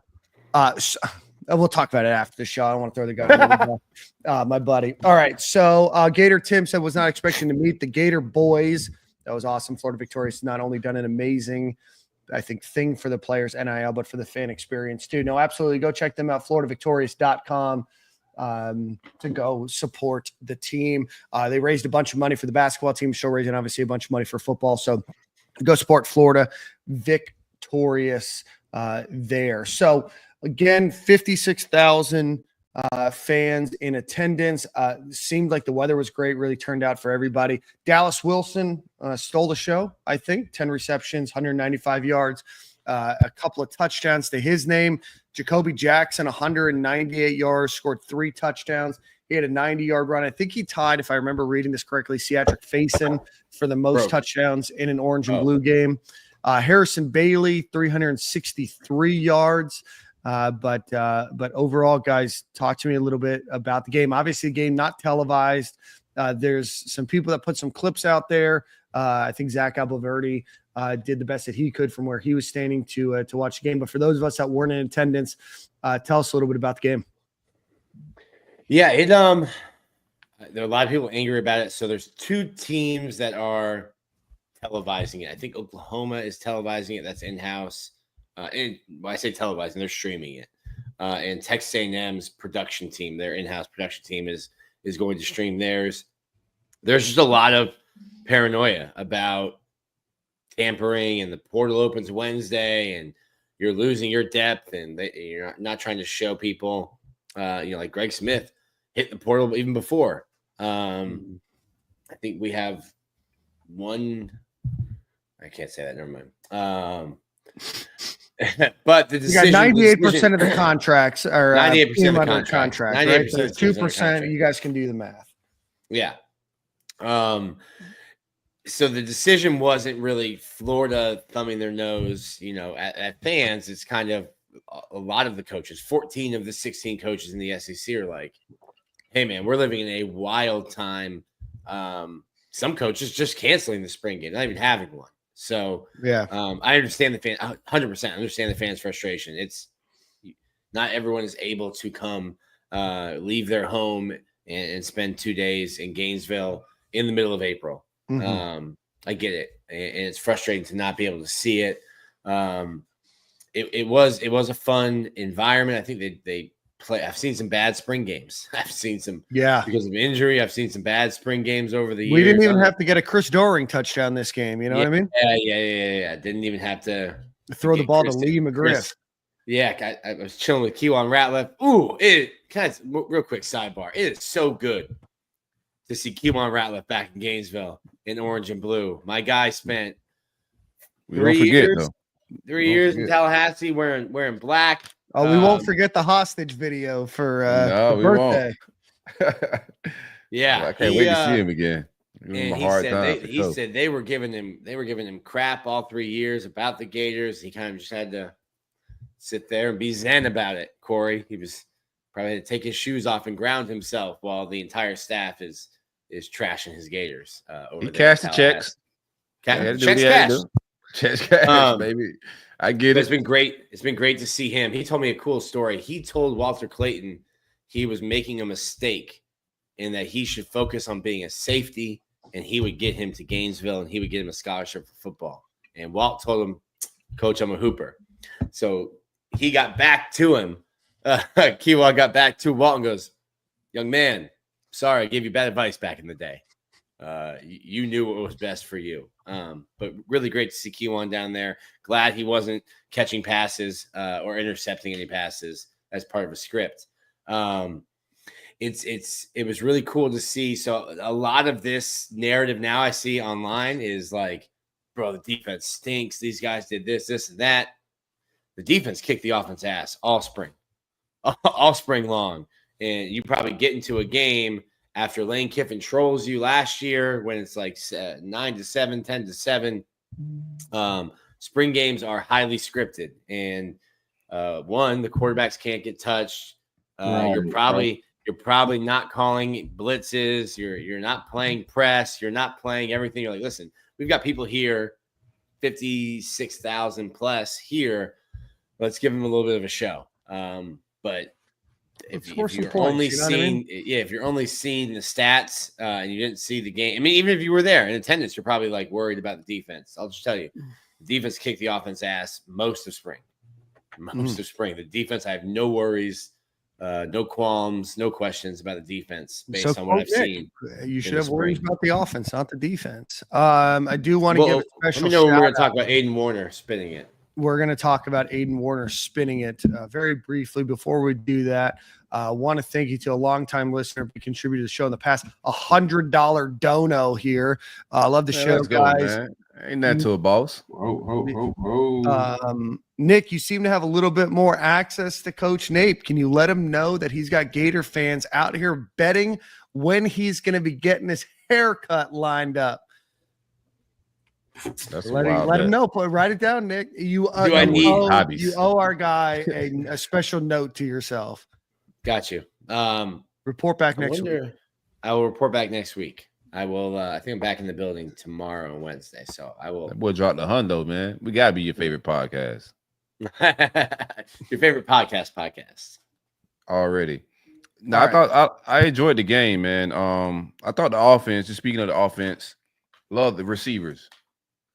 I think the run game as well, but the young boys, I see why they didn't get aggressive in the transfer portal. We only brought in J. Michael Sturdivant, who's living up to expectations so far. He looked good. He's a guy that's gonna contribute big this fall. I expect him to fill in with Chim DK and Badger.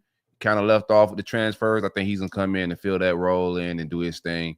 But these young boys, Dallas Wilson, Pernell Brown, even Hawkins. Let's not forget about Mazzell. All those guys played well. A lot of weapons. We had the backup quarterbacks, Harrison Bailey and Aiden Warner, delivering the ball. So I thought there was more deep balls that we left out there. There was a couple of times when Mazzell was streaking down the field wide open. And I was like, man, let that fly. And Harrison Bailey seems to be more of a check down guy. A lot of what Graham Mertz is what I see in Harrison Bailey. But we got some just straight up ballers at the wide receiver position. Jacoby Jackson he different. I said this before on the previous show that I don't know if the staff really see like the fans see it, like Jaden's ball clear cut, the best running back on this team. I don't know if they see it like that. He may have the overall best skills and be fit for the pro game, just talent. But you just talking about pure running back, Jacoby Jackson could play some running back, bro. He had some explosive runs. He went crazy. Yeah, we're gonna bring in a couple of weeks. I actually got the chance to talk to one of our listeners, and he's a data analyst, and he's done a lot of research about the Gators running back room. And I would be remiss to say if he doesn't think that Jacoby Jackson is not only the Gators' best running back, but statistically one of the better running backs in college football going into next season. So we can share a little bit about that stat stuff in a few weeks when we kind of do our position breakdowns. Want to just tie the knot here on wide receiver. Who do you guys think is going into the season starting? Do you think that there's a chance that Dallas Wilson starts based on what you guys have seen? Obviously, I think J. Mike is probably a guy that's got that spot locked down. Aiden Myzel. I don't know why I did a little country twang there. Sounded like the lady from little Brian Kelly over there. This guy goes to Augusta for 24 hours, and all of a sudden, J. Michael Sturdivant, Aiden Myzel, obviously Tank Hawkins. You got the young guys coming in. What do you guys think? And obviously, you're going to have 3 starters, but you're going to have more guys play. But what do you guys think that looks like going into the summer? I think for me, go ahead, Corey, because I want your opinion. Then Nick, you've obviously watched more with your eyeballs in practice. Yeah, it's more of a snap count for me, right? I think like just watching the way Billy have done it, like who comes out and starts one thing. But I think Dallas Wilson is gonna get starter numbers as far as like snaps and reps, and targets as well. I think he's gonna get started. He's just a special talent.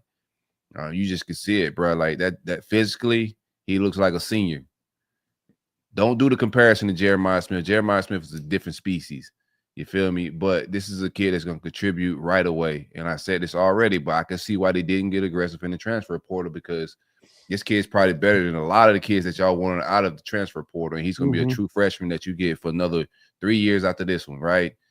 2 years. I wouldn't say 3. Another 2 years after this. So I'm not gonna get caught up in who starts, because they may go with a guy like Khalil Jackson. Who knows, But when it comes down to at the end of the season, when we tally up the snaps, I think he's gonna have a starter snap count. Okay. Nick? Yeah, I think it's gonna be K-Jack's coming back. It's been cool to see him come back, and he's running a little bit even without his brace after his ACL surgery. But I think 11, 9, and 3, Myzel, Sturdivant, Trey Wilson. But it's the same thing Corey said. It's like those guys might be taking the first snap, but who's taking the bulk of the snaps? Yeah, I think that's probably more my question is like, who do you guys think the top 3 are, not necessarily who Billy trots out on week 1, because I know Khalil Jackson's in that list. No shade at him. Yeah, that'll be interesting. And Jordan will tell you that depends on what you're doing in practice week to week. Yeah, that's all about training camp too. I was about to say, really, it's hard for me to kind of pick who I believe is going to be the starter. Like out of those guys, obviously, certain of those guys already got their spot locked in. But I look at it like, who is Lagway going to pick as his next guy that he can kind of build a trust with and kind of get that connection with through training camp? Because obviously, he hasn't been throwing in spring and stuff like that. So once he gets that down in training camp and can find ways that he likes the way dudes run his route or whatever, he can find good timing with them, or maybe they get some work in like after practice or something. Maybe that'd be his guy. So I think that's really what it'll more be based upon, more than like, this guy is better than that guy. Because really all of them talented.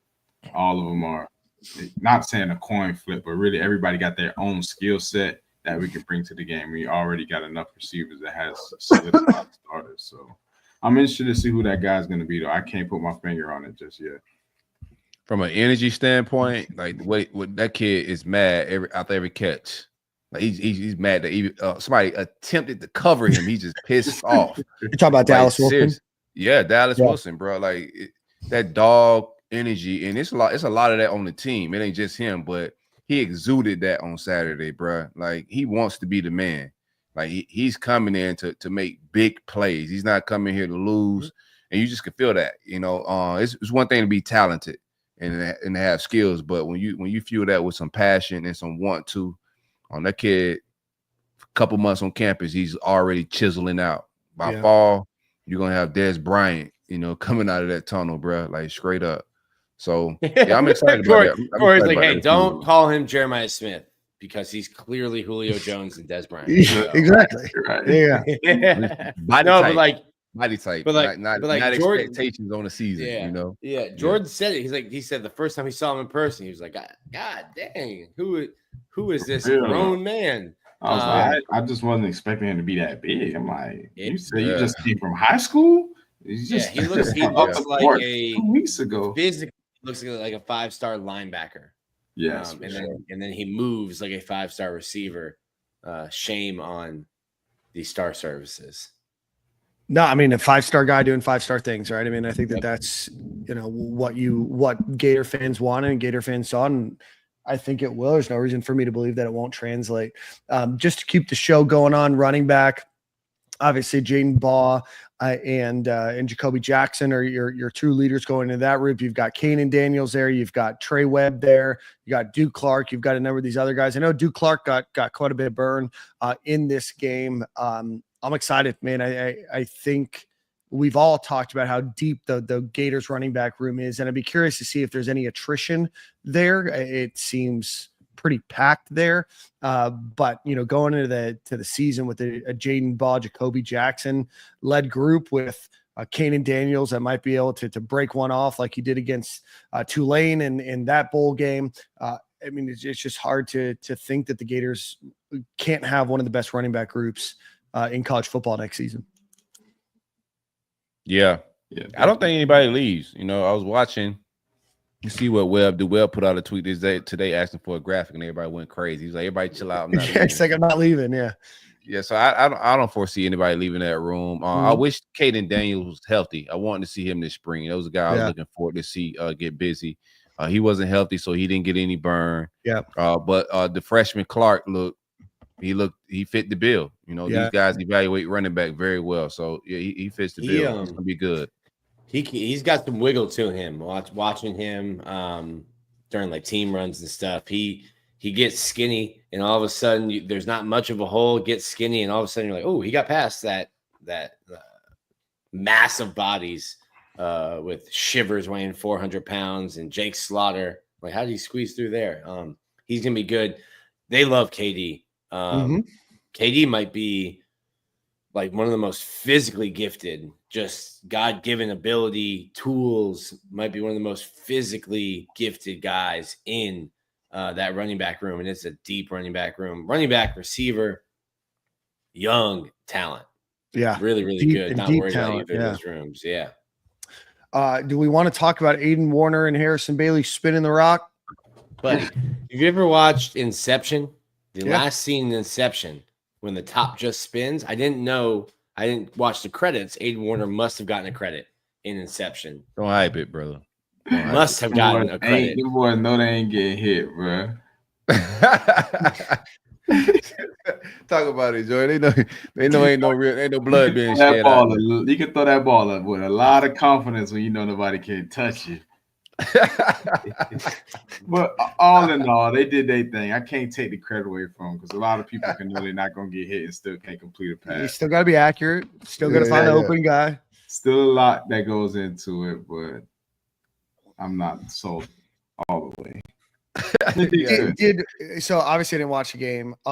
Did Harrison Bailey? I know there's a lot of cause for concern, maybe from some of the reporting by Nick Delatorre from Florida Victorious about maybe Harrison Bailey or about the second quarterback up, with the DJ Lagway. And I don't know if you guys want to touch on the DJ Lagway situation at all.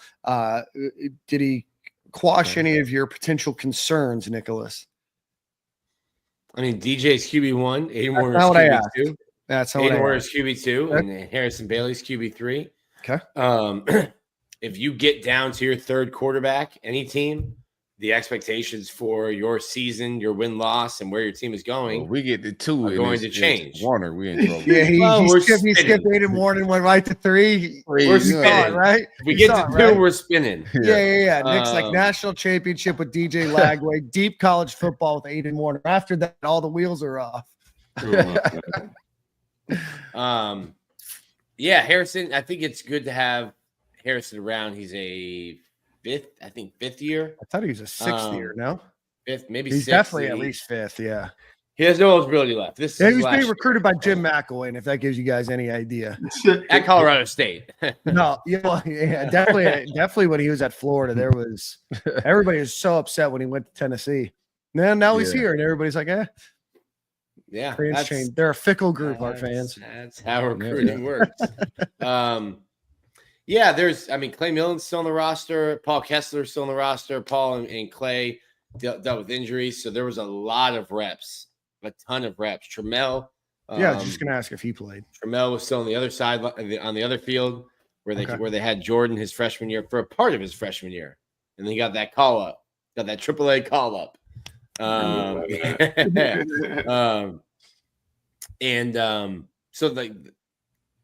my overall takeaway is get too healthy, keep too healthy. I think Aiden Warner last year got thrown into a situation where he shows up, he has an ACL injury, he's the fourth string quarterback. He comes back, you're not getting any reps as the fourth string in fall camp. You're just not. Yeah. When he gets thrown in against Georgia and then gets thrown in against Texas, he maybe knows a handful of plays. And those aren't the two teams you want to make your college debut against. So he's not what you've seen. Obviously, he's not DJ Lagway either. No. The spinning it has taken on an absolute life of its own. Well, you said it. He has a strong arm. He has a strong arm. I think he's more comfortable now within the playbook. They got a ton of reps with DJ not. And I told people, hey, DJ's not playing.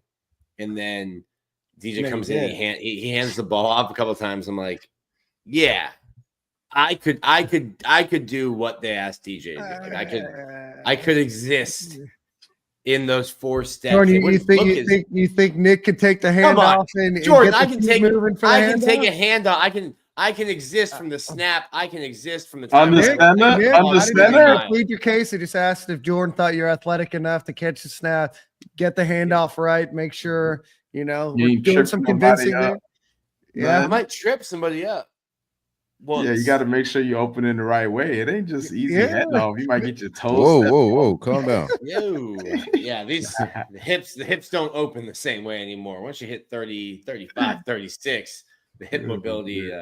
Got to get into yoga, Nick. No, thank you. I'm doing my first yoga retreat in October. Anyway, all right. So I'm going to Columbia. Okay. Yoga retreat. Nick. Yeah.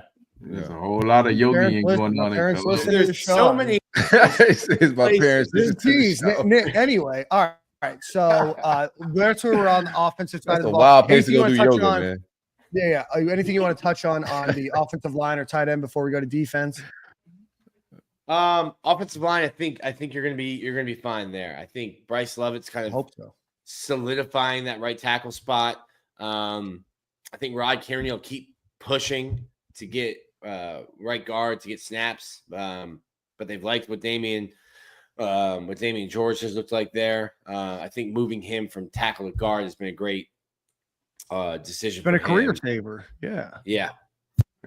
Certainly has added years to his career. I heard some people say the backups look good, like the back of the other team O-line looked pretty good.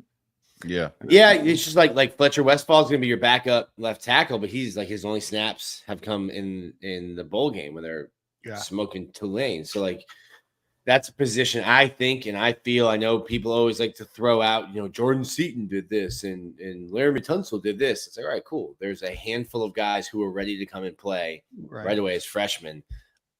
Overall, it takes a lot of development to be ready to play on the offensive line. The further away you get from the ball, the easier it is to play early.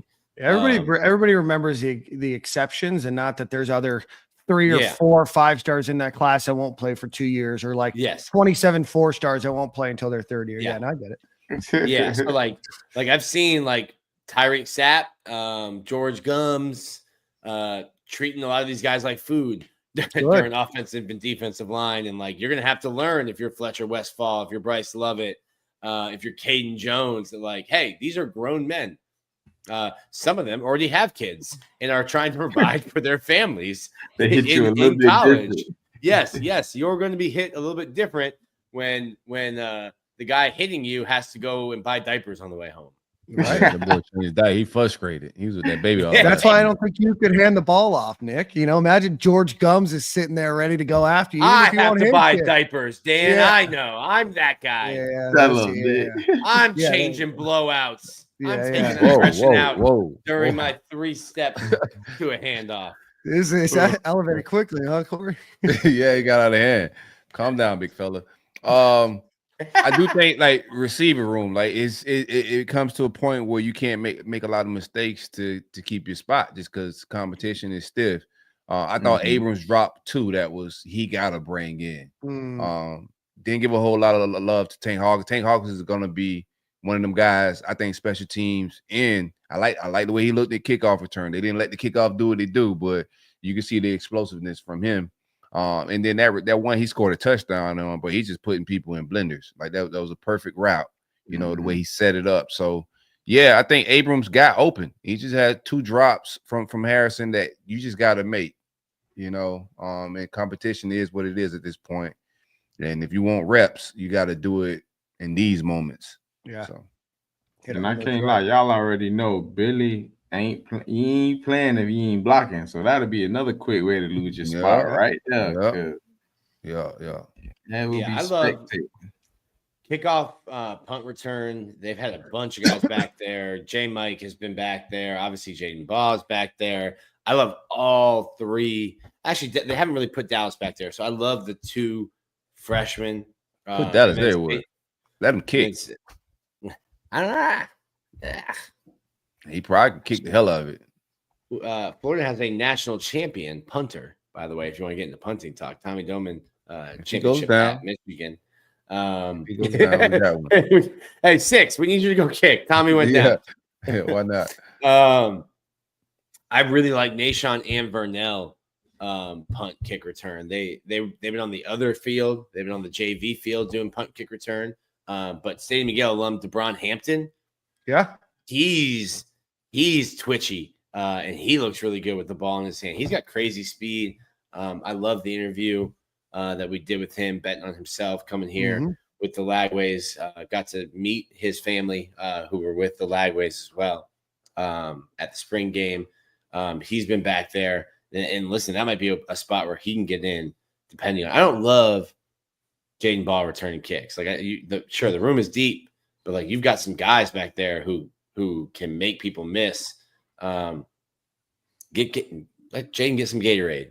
No need for him to return a kick 30 yards and then get back in the huddle. Hey, stay on the field. Stay on the field. We're running power. Not to change the subject, Nahshon Montgomery left the game with an injury. Apparently, it's a dislocated. Was it thumb? I don't know. That was a word on the street. So I'm not sure if I'm breaking news here, but I think that's what we were told. I've been on the sidewalk. I haven't been on the street.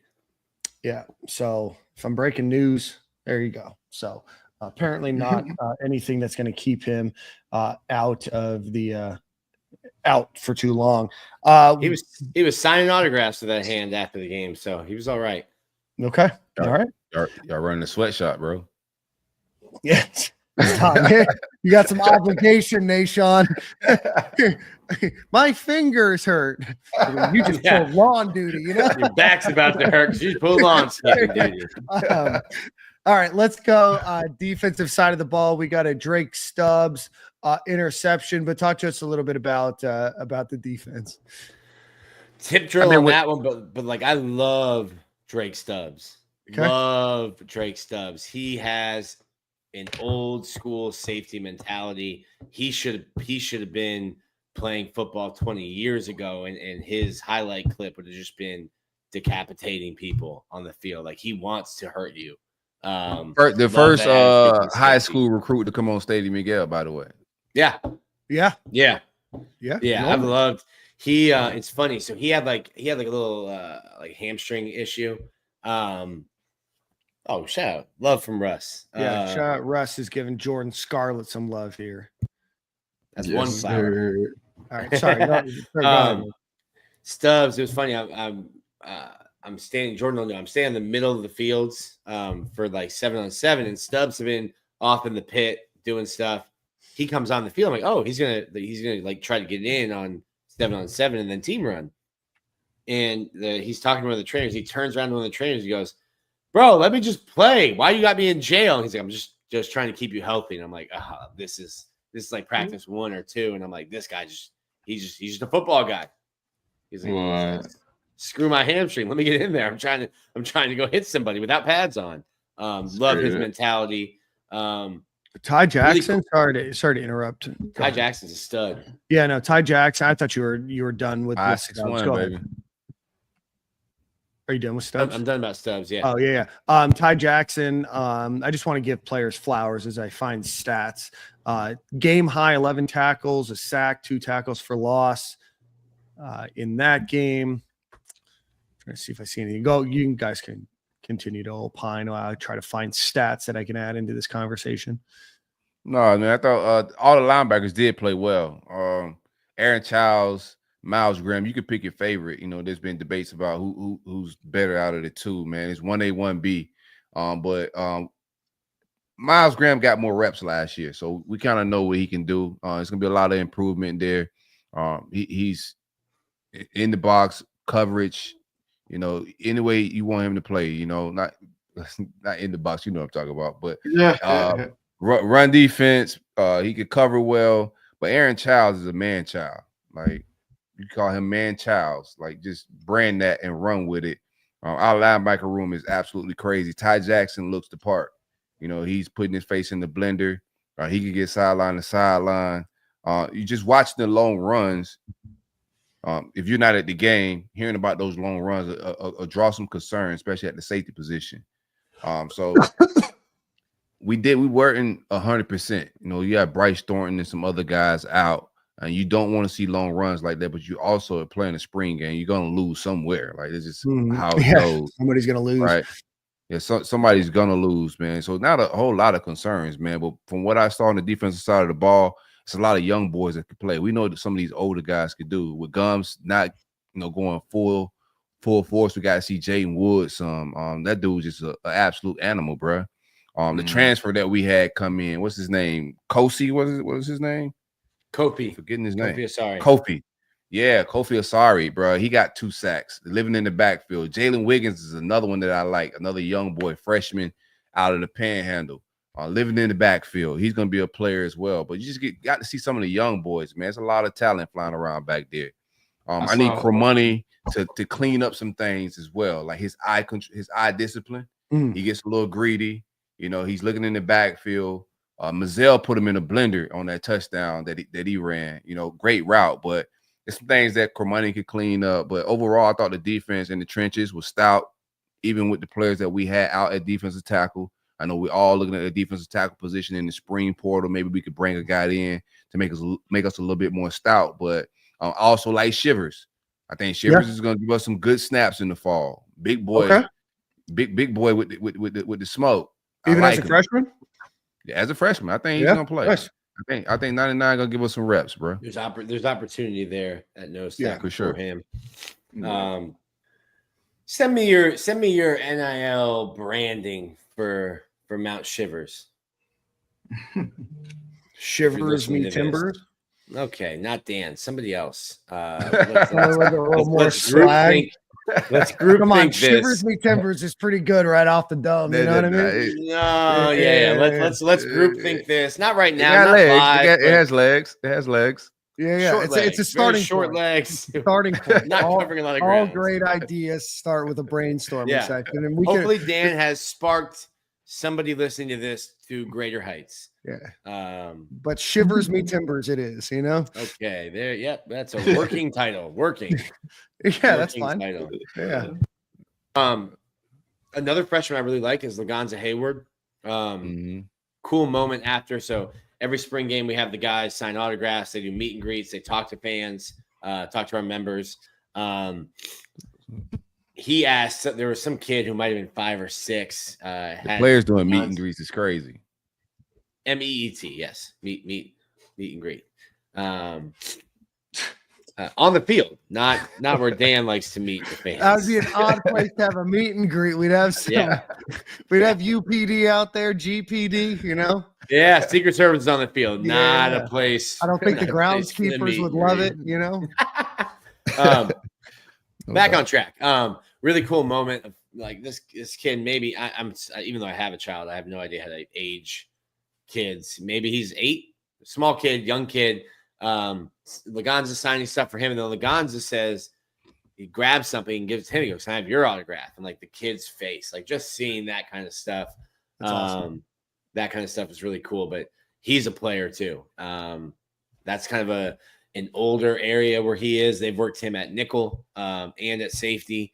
But if you ask Billy Napier, the guys from this freshman class, I think he says Ty Jackson, he says Dallas Wilson, and Laganza Hayward are the guys who have the chance to be the best from this signing class. Yeah, we're in number 2. I think that kid's going to be special. Turn on his high school film. He enjoys contact as well. Yeah. You don't give number 2 to a guy that's probably not going to see the field. Sure. And Mason's comment said he's ending the show on that, Dan. Please don't leave because I'm too punny for you guys. You know what I mean? But that 15, just speaking of numbers too, that 15 looked good on Woods. Yeah. How'd Woods do? Can we stop putting, no disrespect to Graham, but can we stop putting quarterbacks in number 15? No, just let it go, bro. What are you gonna do? Yeah, I mean, there's. What am I gonna do? I'm gonna put them in a different number. Well, you're not the coach. Very true. All you have to do is start as a GA somewhere and move your way up, and in 25 years, you can make that decision. Buddy, I don't know if I have 25 especially years with your extensive quarterbacking experience that you're going to gain. I will show them the footstep, hand off. Got you. Got the footwork. So let's look into the transfer portal. The transfer portal opens. If you're listening right now, Go find Andy G. Yeah, if you're listening right now, it's in 2 days. If you're listening to the show on the podcast form, it's going to be tomorrow on the 16th through, I believe, the 25th is the time period in which a player can enter. Gregory Smith, a guy that we are excited about. It's a pretty stacked room. He put his name in the portal. Apparently, it's not necessarily a done deal that he's going to leave and there's a chance to come back. Florida probably needs some help in the defensive tackle room, I would imagine. Potentially another linebacker, maybe somebody with a little experience. Maybe at safety, I know there's been some discussions about trying to find somebody. After watching the spring game, Nick, obviously you go into all the practices. Where do you think the Gators might look to rebuild or add some additional pieces to this roster in the next couple of weeks? Yeah, I think defensive tackle depth, linebacker room solid.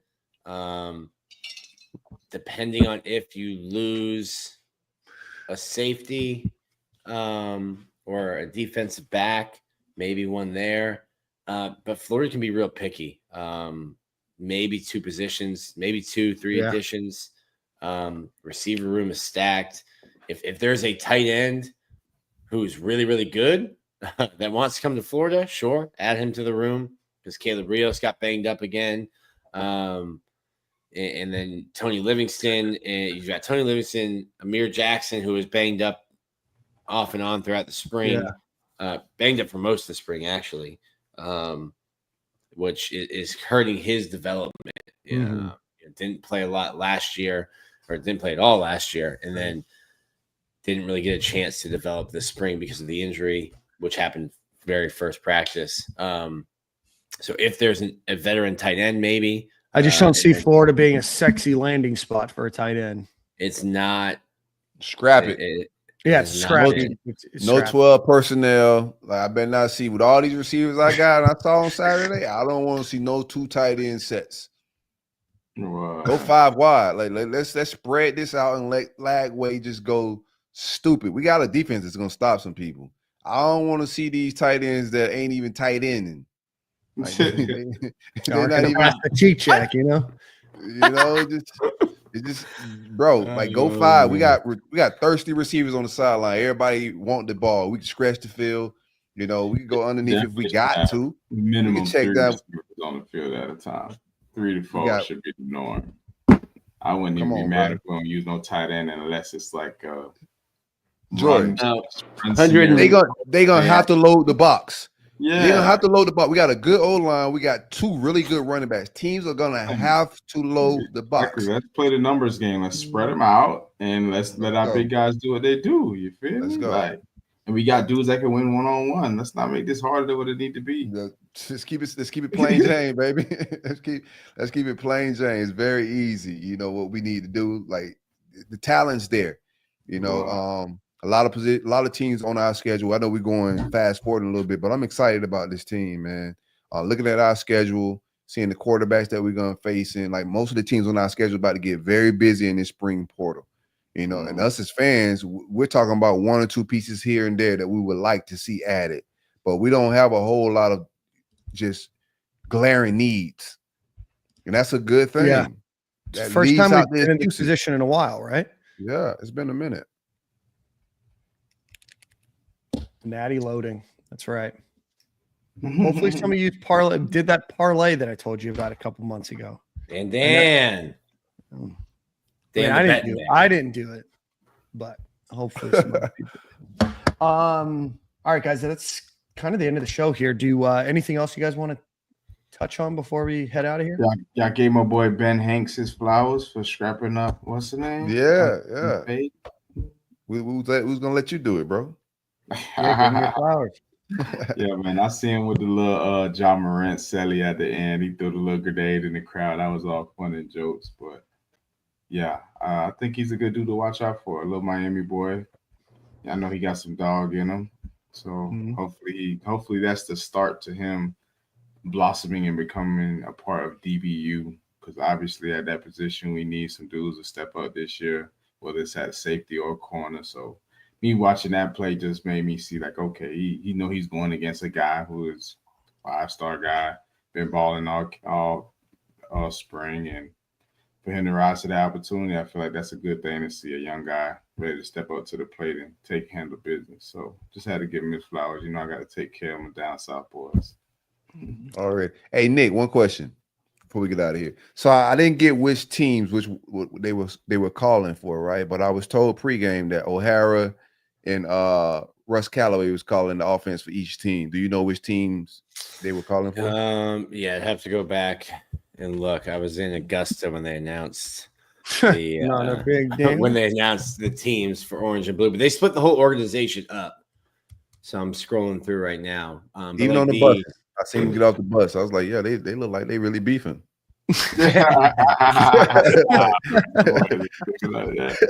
Yeah, so Ryan was calling Ryan O'Hara, Chad Lucas. Yeah, so Ryan was on orange and Callaway was on blue.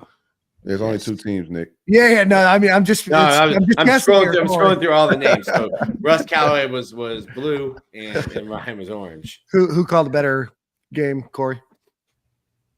I thought Blue called a better game. Okay. Yeah. All right. Well, that's your new offense coordinator. So, all right, guys, let's get out of here. Before we do that, I forgot who has song of the week. So, Nick, we'll just say it's you. Before we do that, give a quick shout out to our friends over at Alumni Hall. We're going to do a giveaway of some national championship merch. I think tomorrow. There's a couple different things that we're going to give away on their behalf. So stay tuned to social media for that and your way to enter for some free merch from Alumni Hall. They gave us a bunch of special shout outs. It's funny. I was down in Mexico and it was like our President's Club trip, and I was talking to the CEO of my company. He actually knows the founder of Alumni Hall. He shot off a text to the founder, and he messaged the marketing lady that we work with over there, and she said that the Gator fan base shows out more than any other fan base that they have outside of Knoxville where they were founded. So thank you to you guys for supporting them. Thanks for letting them know that Stadium and Gale sent you. We might be doing a merch code here soon, so stay tuned to that as well. I know you guys like that. So go visit alumnihall.com, get all of your Florida Gators national championship gear from them. Again, alumnihall.com, or visit them on Archer Road in Gainesville. Nick, song of the week, brother. What do we got? I've been listening to Noah Khan a lot. Yes. Very sad, depressing guy. Not really. Great. just deep. But he's yeah, from deep, Vermont, deep. so it's a little, Yeah, I he get it. I got get it. that sadness to it. Yeah. So Yeah. a lot of Never writers. met anybody cool from Vermont. He's got a great Ben and he's Jerry. he's a great writer. Like I always said, like rappers have to put in more because how quickly they're going. Yeah. A 3-minute rap song has more words than a 3-minute rock song. Or Generally. country music. Yeah, or folk. Or Yeah. a country song. Noah Khan puts in a ton. So this song is called Orange Juice by Noah Khan, but really cool message. Packs a lot into like 3.5 minutes. Noah Khan is great if you guys are into that kind of folk. Yeah, if you're on campus and you see Xavier and Lee tomorrow, man, show that boy big love. We need that Princeton shooter, man. So if y'all see him, ladies, give him hugs. Fellas, no meet and greets, but dap that boy up and tell him, Gainesville's where he need to be, bro. Let's keep this going. I think we can repeat, get back to the Final Four at the minimum. Absolutely. Well, we appreciate you another guys. guard in the mix there too. All right, we'll talk about it after the show. Before we leave, thanks everybody for watching. Thanks everybody for giving a super chat. Thanks for everybody for liking, subscribing, and then those that are watching on X, thanks for sharing. Special thanks to Tyrie Cleveland. Go check him out. Go check his brand out. TGB. Go check him out on YouTube as well. Nick, I think you pulled up a question before the show's going to end. Yeah, from Rob. Hey Nick, is Effie making sure DJ isn't going to pull a Nico? We're good. Yeah, we're good. DJ's good. Yeah, we saw DJ just a couple weeks ago. And I support Nico in his efforts. I support everything Nico's doing. I'm a big fan of Nico. Polynesian Felipe Franks. I think he's going to end up at UNC, which makes sense for both parties. No, UNC, I think is pulling out. I think they found their guy. Yeah. Oh, okay. So I'm still supporting Nico. As long as he leaves Tennessee, he got my support. Yeah. Go get your bag. You deserve it, Nico. You know what I mean? I'm sure Twitter will let me know, but I'm a leaving, I'm a leave-a, the puns will be quote tweeted for a while. From my game day signs about to go crazy. The game day signs about to go nuts. Yeah. No, I love to see it. Couldn't happen to a better fan base. And they had to watch the Gators win the national championship on what they thought was their best basketball roster in years, and their quarterback leaves just days before their spring game. Their backup quarterback, who's now their starter, first play or first pass gets intercepted. I love it. Couldn't happen to a better group of people. Yeah, I saw a Texas A&M fan tweet, I'm 30, and before I die, I'm going to see a football, baseball, and basketball championship. And I was like, my guy, I've seen 7 of those. Everybody ain't able. Hey, shout out to Tez. Everybody ain't able. We will see you guys next week on this platform here. We're going to enter the off season for football and basketball. We're going to try to get a lot more interviews for you guys. We'll talk a little bit more about the other sports. Go support Gators Gymnastics. They're playing they're competing for national championship in Fort Worth this weekend. So go root them on. Other than that, we will see you at the same corner, same time next week. Thanks for everybody showing love, and we will see you guys next week. Peace.